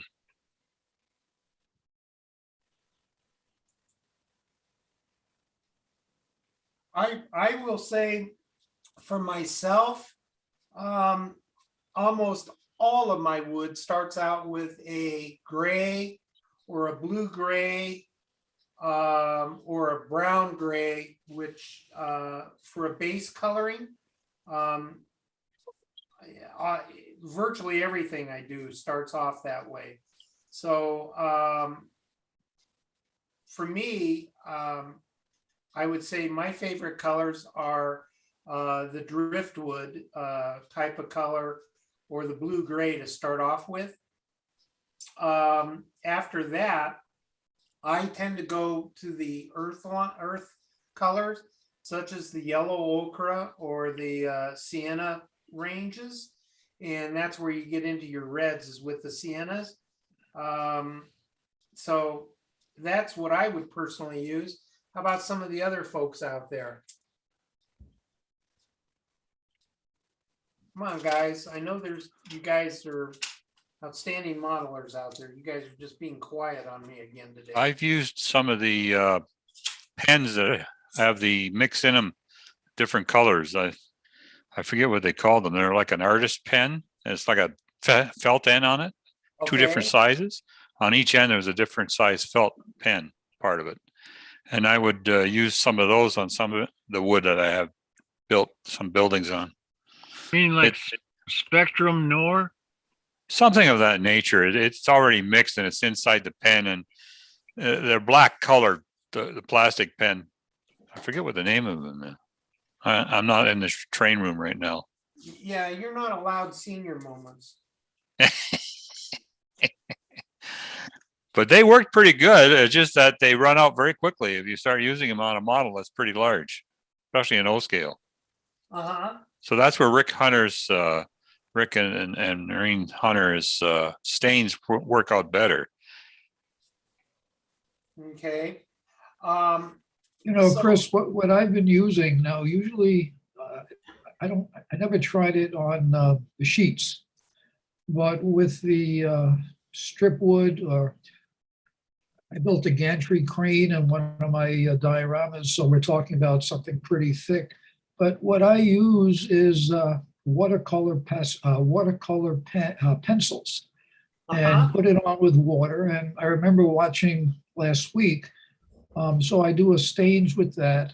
You can use 4 or 5 different colors, so each piece of wood, they don't look all the same. It's not a mass staining. Each one is going to have a little different siennas in it, some umbers in it, grays in it. And I then on top, to get that kind of driftwood look, pretty much what you've done, I put layers of either white pastels, different color gray pastels, and it comes out pretty much just like some of the stains that you can use. But the good part about it is by using each pencil, you can get different colors on the same piece of wood. But again, I've never tried it on the sheet woods, only on the, what do you call it? You know, the Kapler, you know, the strip woods that we're using. And it comes out very nice. And the real great thing about some of these stains is that if it's too dark, you take some light sandpaper, you can just sand it out and make it lighter. I did 2 or 3, I did 2 steam donkeys, and that's how I did the wood. And with that piece of sandpaper, you can alter the too dark, too light, whatever, do whatever you want with it and go over it. So it has that point where if you don't like it, you can just sand it down and put something over it. Right, and you're absolutely right. The wonderful thing about the watercolored chalk or the watercolored pencils that you're discussing, I have some, I've used them in things, and you can create, because they are translucent, some wonderful, let me put this on a piece of black paper for you. Try to get it at an angle here where you can see the coloring on this puppy. No, right there, Chris. Yeah, well, I'm having a tough time with it because it's reflecting so bad. Right there. Whoop, Yeah, there. you can kind of see the coloring. It's much redder than what's showing up here. It really showed up when you had it on your desk. Yeah, yeah. This is a pretty red thing. Now this was done, quite frankly, with pencil, but I used soft pastel pencils for this. But the same effect can be very easily achieved using the watercolors, and actually you'll get a better effect with the watercolors than you will with a soft pastel pencil if you're trying to do this fade, because the watercolor is designed to be translucent, whereas pastels tend to be more opaque. So it's just one of those things of making use of the properties, but it's a real good point about the watercolors. Really an excellent point. And if you're trying to do anything that's faded, I would really consider that as a medium on this. So anyway, that's more advanced coloring stuff. So, but good point about the watercolors and using those. Other thoughts about the watercolors or about other coloring techniques? Neil, Yeah. how much water do you use? You just dip it in. Yeah, I just dip the point in some water. And if you feel it's too much, you just put it on a paper towel and do what you want with it. Well, I had another modeler tell me that he uses them all the time, and I was really timid about trying to use them. I didn't dare to do it. Well, you know, I got to tell you, I mean, I really didn't get into weathering for a long time because I always was afraid of building something and then ruining it with paint or whatever. So I really shied away in the past from weathering a lot. But I got to tell you, the pastels, the pan pastels, you screw up, you get, oh, I don't have it here, it's in the other room. You get a gum eraser at the art supply store and it picks it. I don't know if Chris mentioned this, but you can just erase what you did and get a lot of it off on a little piece of gum eraser. And now, you know, the last 2 or 3 years, I'm getting more into it because I'm not afraid of ruining what I just built. So that's how I started doing more weathering, and those pastels are just marvelous too. I mean, they're just great.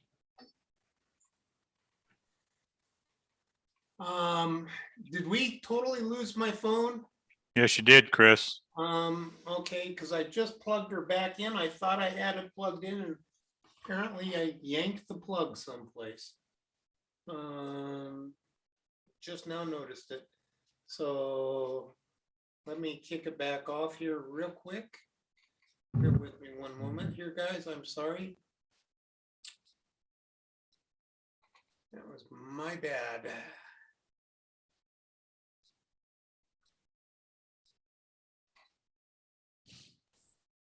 Okay, well, rat poison.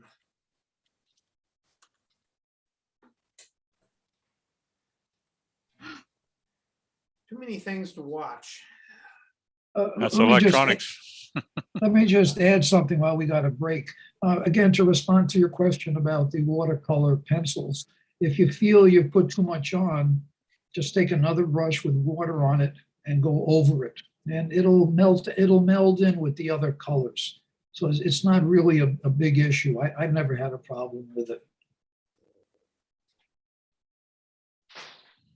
Okay.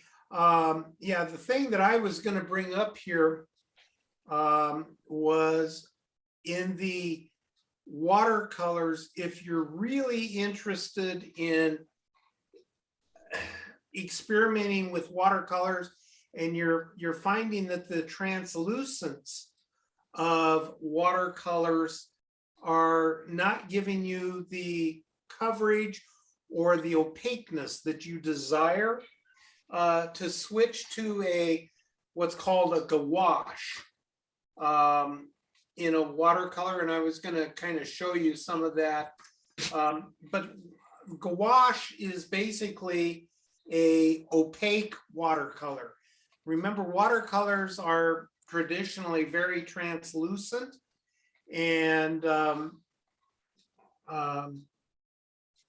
so I'm trying to get logged in here while I'm talking. So the gouache on the other side gets you around that issue.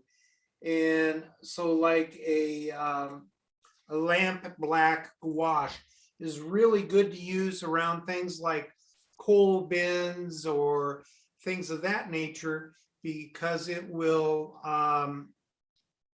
give you that gritty, dirty, dusty look on the thing. And bear with me one second here, guys. I'm fighting my my phone as usual. I apologize for this. Chris, for those of you who have never used the gouache, I haven't. I really haven't used it yet.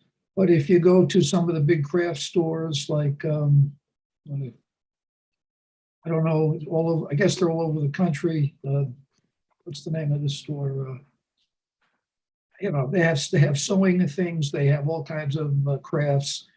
And what you can do is for $4.95, you can get a sort of a sample pack of the gouaches. You get 9 colors, and you know there's tubes in there. It's like an oil paint. It comes in a tube, and it's pretty reasonable. And for $4.95, you get about 9 different colors to experiment with. I haven't used it yet because I don't feel comfortable with it. So anyway, if you're interested, you can go to one of the big stores, the big box stores who sell this stuff. Yeah, it's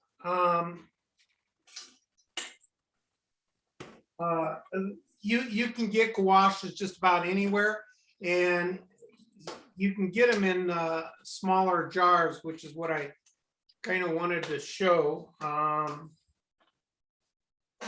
And trying to get you guys set back up here.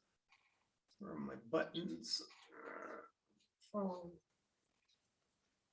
The ones I was trying to think of in the pen, Chris, was Prismacolors. Yes. Right here is one of them.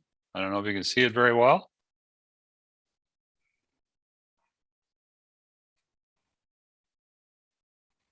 Prismacolor.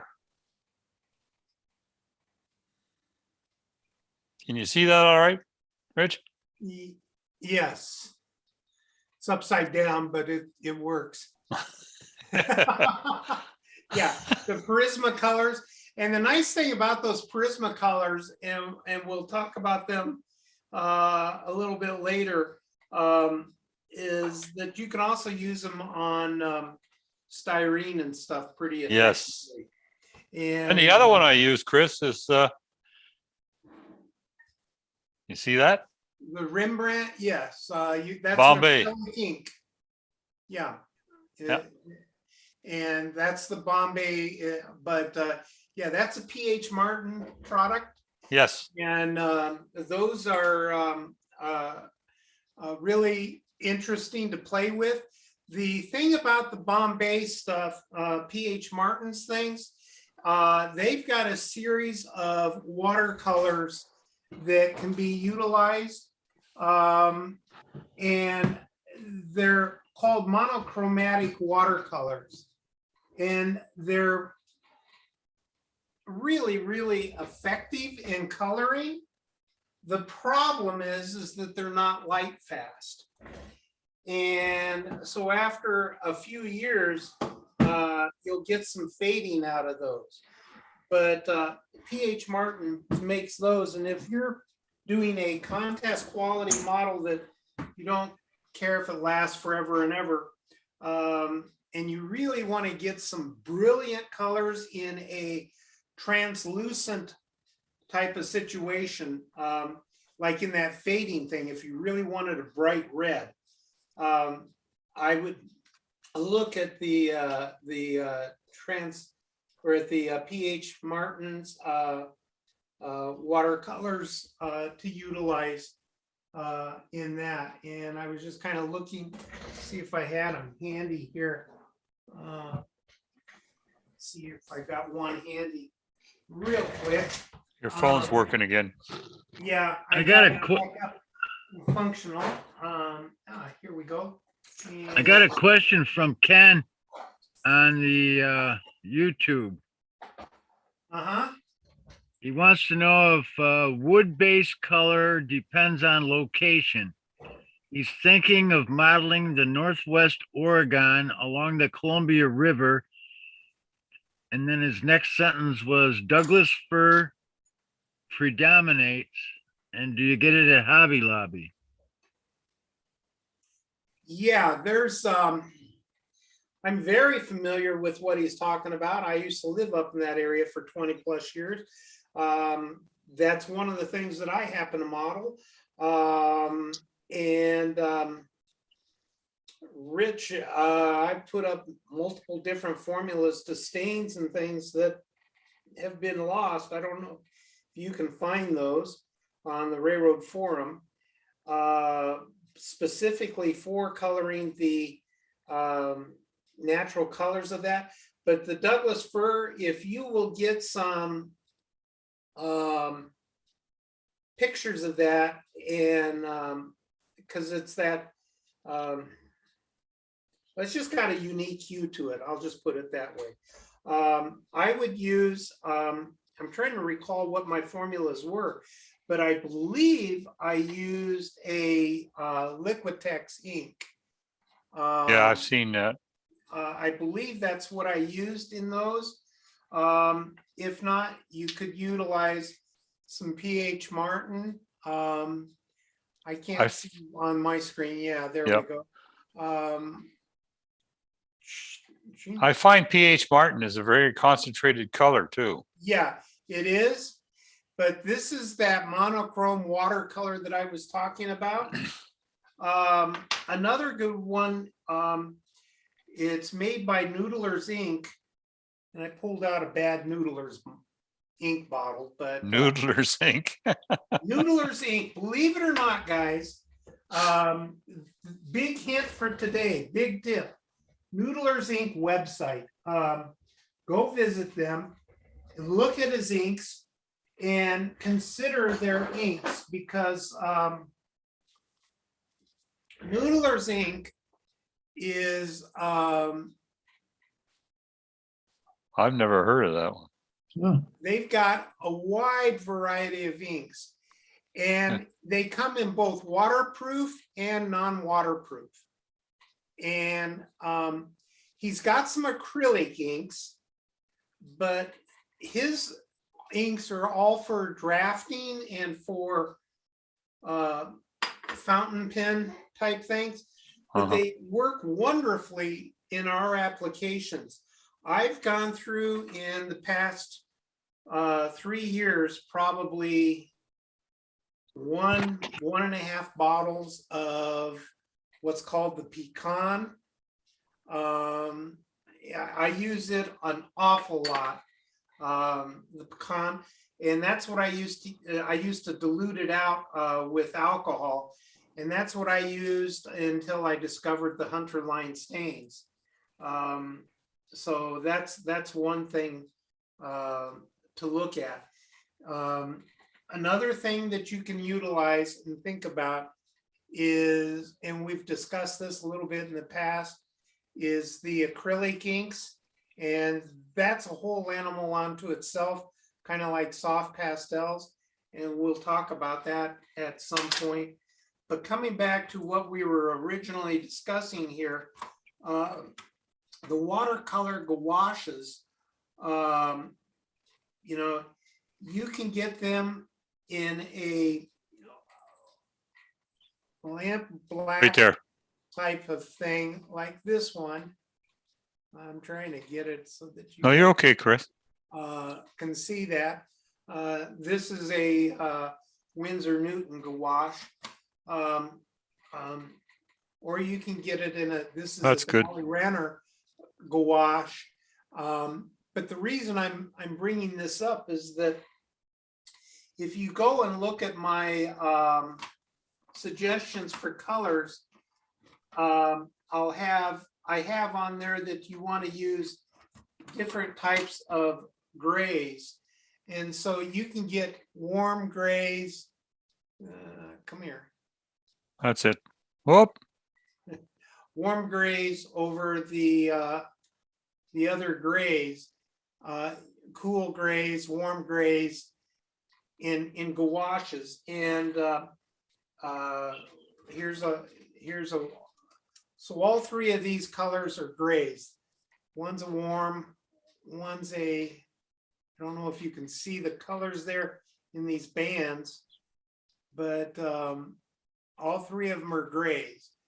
And so this is a warm gray 75 versus a warm gray 76 versus a neutral gray. So your grays will come in real handy in making some of the shades of colors that you want. But the other thing about the gouaches and the watercolors that I was going to bring up before I forget is if you're after that red hue, consider Indian red in the watercolors. An Indian red, it looks kind of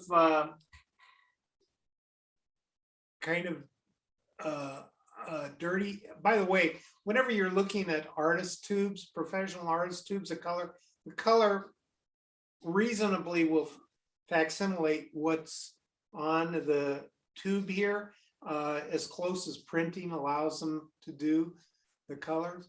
But this Indian gray, come on. Down a little bit, Chris. Yeah, well. No more. Anyway, trust me, this is an Indian gray, but and this is a Gumbacher, or excuse me, an Indian red. But those Indian reds and things, and that's another color to look at versus something like a burnt umber, which gives you that dark brown. So Yeah. if you're One thing I gotta say, Tuscan brown, Chris, yes, one thing I gotta say, when you go to the store to get that stuff, get ready for sticker shock now, boy. yeah, yeah. So yeah, just kind of bringing it up if you guys are interested, again, I'm not trying to sell anything here, but I'm trying to bring up the various options. And I guess my bottom line big point through all of this is that each one of these products has different properties, and it is it's a process of learning those properties and managing those properties of that product to maximize it for your use. So that brings us back to the strip wood here. Chris, I Go just ahead. want to show everybody. Okay, this is, let's see, how am I going to do this? This is the box. There's 12 colors in it. And there's siennas in here and umbers, reds. This is what I got at the local big box store here in Chicago. It's about 3 years old. It was $5.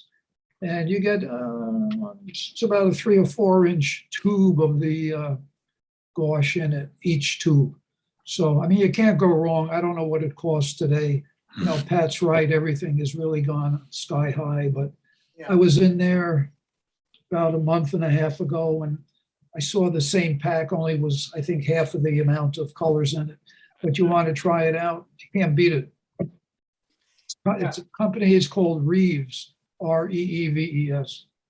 Yeah, just be aware, if you buy, say Gumbacher or Winsor and Newton or Liquitex or any of the other manufacturers' products, there is a significant difference between the student grade products and the professional products. And your student grade products are much more limiting in their usage.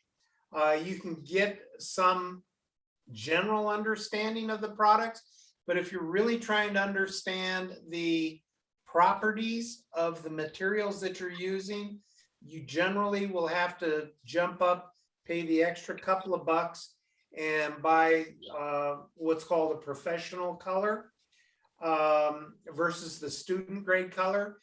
So again, you got to think about your applications. If it's something that's really just, if I'm trying to utilize it just to seal, then something like the cheap craft paint that will create a plastic seal with the drying process of the acrylic, then I can get by with that on the back on something like this, because it won't be seen.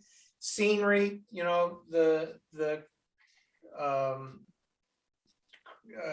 cheaper craft and the student grades are really good. But if you're really getting into foreground models and museum and contest modeling, stop and consider the properties of the products that you're using. And that's one of the things I'll always be stressing in all of this modeling, is that look at the properties of the products. But Neil is absolutely right. To get a good understanding, the basics of, if you're interested in watercolors or something like that, feel free to get the student grade to start off with, a small few things. Play with it for a good 15, 20 hours. 1 or 2 hours is not going to give you a feel. And see if it's the way that you want to model, and if it's giving you the generalized effect. If you're finding it's something you enjoy, then go out and spend a couple of bucks and get yourself 1 or 2 colors of the professional and try it. The other thing is, be aware that there is a difference in the properties between, say, an oil paint from Gumbacher versus Winsor and Newton versus, some of the others. So just, when you find a company that has a product that you really enjoy using, and you'll find that there's an enjoyment in using them, stick with that company's line, and you'll probably have better luck with it generally. so much for my comments on all of that. Hey, Chris, go. Chris. Yeah, Chris, I just want to let you know, 100 line stains, they don't have to be used just on wood. I use them on styrene and get fantastic results with them. Okay, well, when we get to building with styrene, we'll be bringing that in and looking at that, because that's one of the applications of the 100 line stains. I don't have a whole lot of it, but I do know that it does work on wood, or excuse me, on styrene.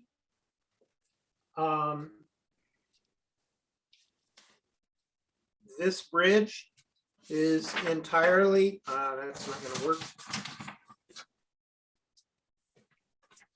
Hey, Chris, is that your secret kit room? Yeah, no, I'm just pulling them off of the shelf. This is a kit, or excuse me, a scratch built trestle. It's 100% styrene, except for the You're all right where you were, bars. Chris. Yeah, where the wire bracing is coming down, but it's so, and this is colored a lot with using some of the hunter lines. So you can use some of them, is my point on styrene. So I totally concur with that. So anyway, leave that alone and I'll shut up, and I'm going to put away that stuff and enough show and tell. Yeah, the reason I do that is I want to stress that the comments being made for the YouTube folks by these modelers that are on here, a lot of them are, quite frankly, better modelers than I am, and their expertise and what they're saying is something that you should consider. I wouldn't take it with a grain of salt, but with that said, understand each and every modeler has different modeling skill sets, tools, desires, and what they're trying to go after. So find a modeling stuff that fits your needs and things, and utilize that. Just because I say, or some of the other guys say something, doesn't mean you have to use it. It's merely suggestions and techniques, because there's 88 different ways to skin a cat on everything in this hobby. I'm down to coming up with, I need to come up with a thickness of siding. So I've got 2x6s, 2x4s, 2x3s, or 2x2s. I'm going for a 2x versus a 1x so that I can get a little bit better definition on the edges.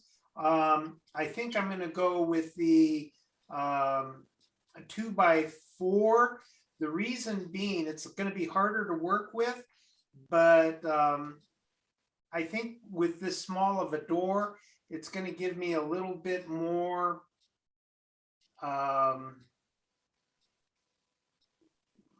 effect on the thinness. I'm sitting here debating between a 2x4 and a 2x6.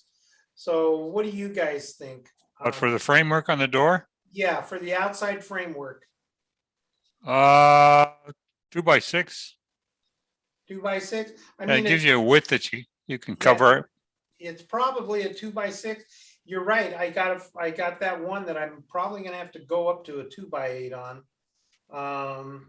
Even a 2x10 maybe. You got to keep them all the same, or you're going to notice it. Yeah. Well, that one, because it's going across the top, I'll be able to cover it up with a rail. Mm-hmm. So,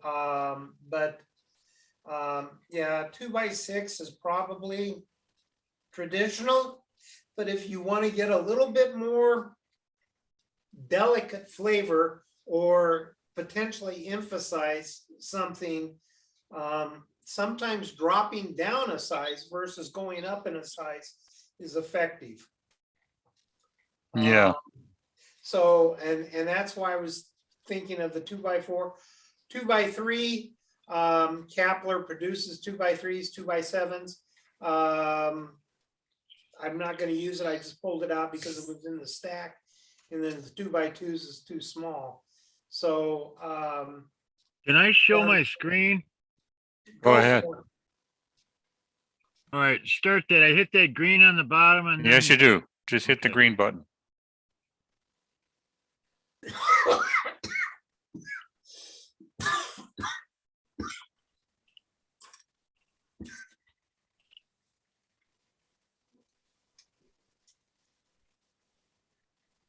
We're waiting. There we go.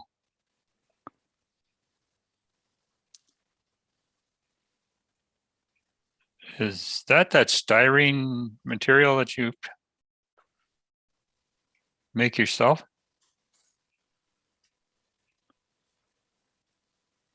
Rich, you're muted. Turn your sound on.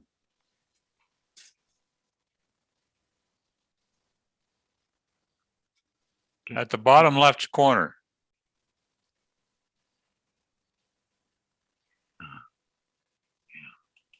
There you go. You're on now. Go ahead. Can you hear me now? Oh, I can hear you now. Can you see the picture? Yes. Okay, that brown door is a metal door. And the door on the far left bottom is one I made, not exactly like the metal one, but that was made with 2x6s, I think, on the outside border, and then I used 2x4s inside that as a comparison for you guys. Mhm. Same thing with the one next to it that looks like a double door. And the door with the oval matches the door that George Celios put in Bailey's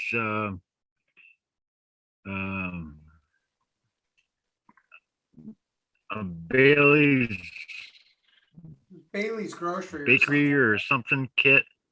Yeah, Bailey's Produce. Yeah, that was it. And the green one next to that is a metal door from Fine Scale Miniatures, as well as the other green painted door. That's metal too. And the reason why I showed the blank pieces of wood there was that's what I used for the basic bottom. And then I added the boards to the top of that. Mhm. And then the strips back there were the 2x4 strips that I put for the inside. I had to use this picture on the railroad line one day because someone asked about what I used for the doors. So, and that oval door has a plastic window from Tickies in the top, because I find it very difficult to try to put a 1x2 or something in there for a mullion to hold the glass. And then, another picture is this. Can you see that? Yes.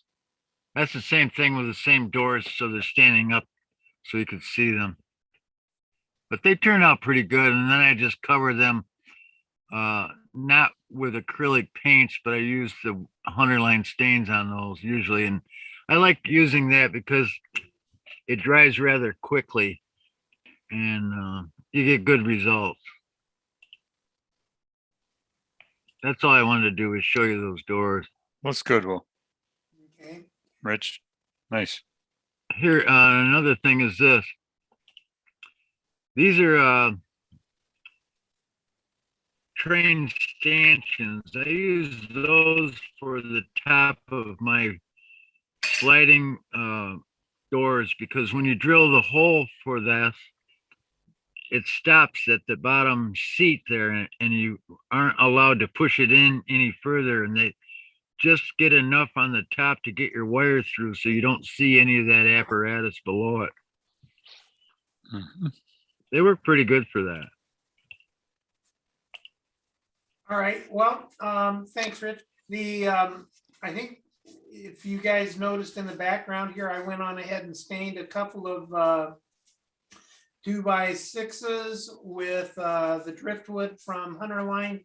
I'll come back and add 2 more swipes of it. I also added a third swipe, just a real light with a kind of a dry dry brush almost of the Hunterline driftwood to the doors. We're starting to get in and starting to see the effects of it now. So this is the third pass on it. So, and you're starting to now see that. But we're getting into, I believe, about 2 hours. So I'm going to. Yeah, it is exactly 3:39 Eastern time. Okay, so 2.5 hours. I think I'm killing us here today. So I know that folks on YouTube is he still going on after they've clicked through the video? YouTube's got 4 people watching, and that's about it. Well, thank you, YouTubers, for hanging in there with us today. I hope everybody found some value and some tips and things on this. We will go through and try to answer any questions anybody posts. And with that, I'm going to go on ahead and add 2 more layers on this, and then I'm going to start applying my frame on this. I'm not going to go too far because next week I want to pick it up and show you how to do a door handle real quick from scratch. It's one of the few things that's more advanced that I'm going to take a quick look at, and we'll take a quick look at coloring that little piece of styrene and using that and making a door handle for this Z-framed braced door. And boy, with that, does anybody else have any quick closing questions, comments, thoughts? Okay. Well, gentlemen, thank you very much for joining us today. And everybody have a wonderful modeling week. And we will see you next week. Want me to stop the custom live stream? Please. Good job, Chris. Yeah, Thank Great. you. very good, very good. Guys, once we're off of the, we can kill the the Zoom feed. Okay.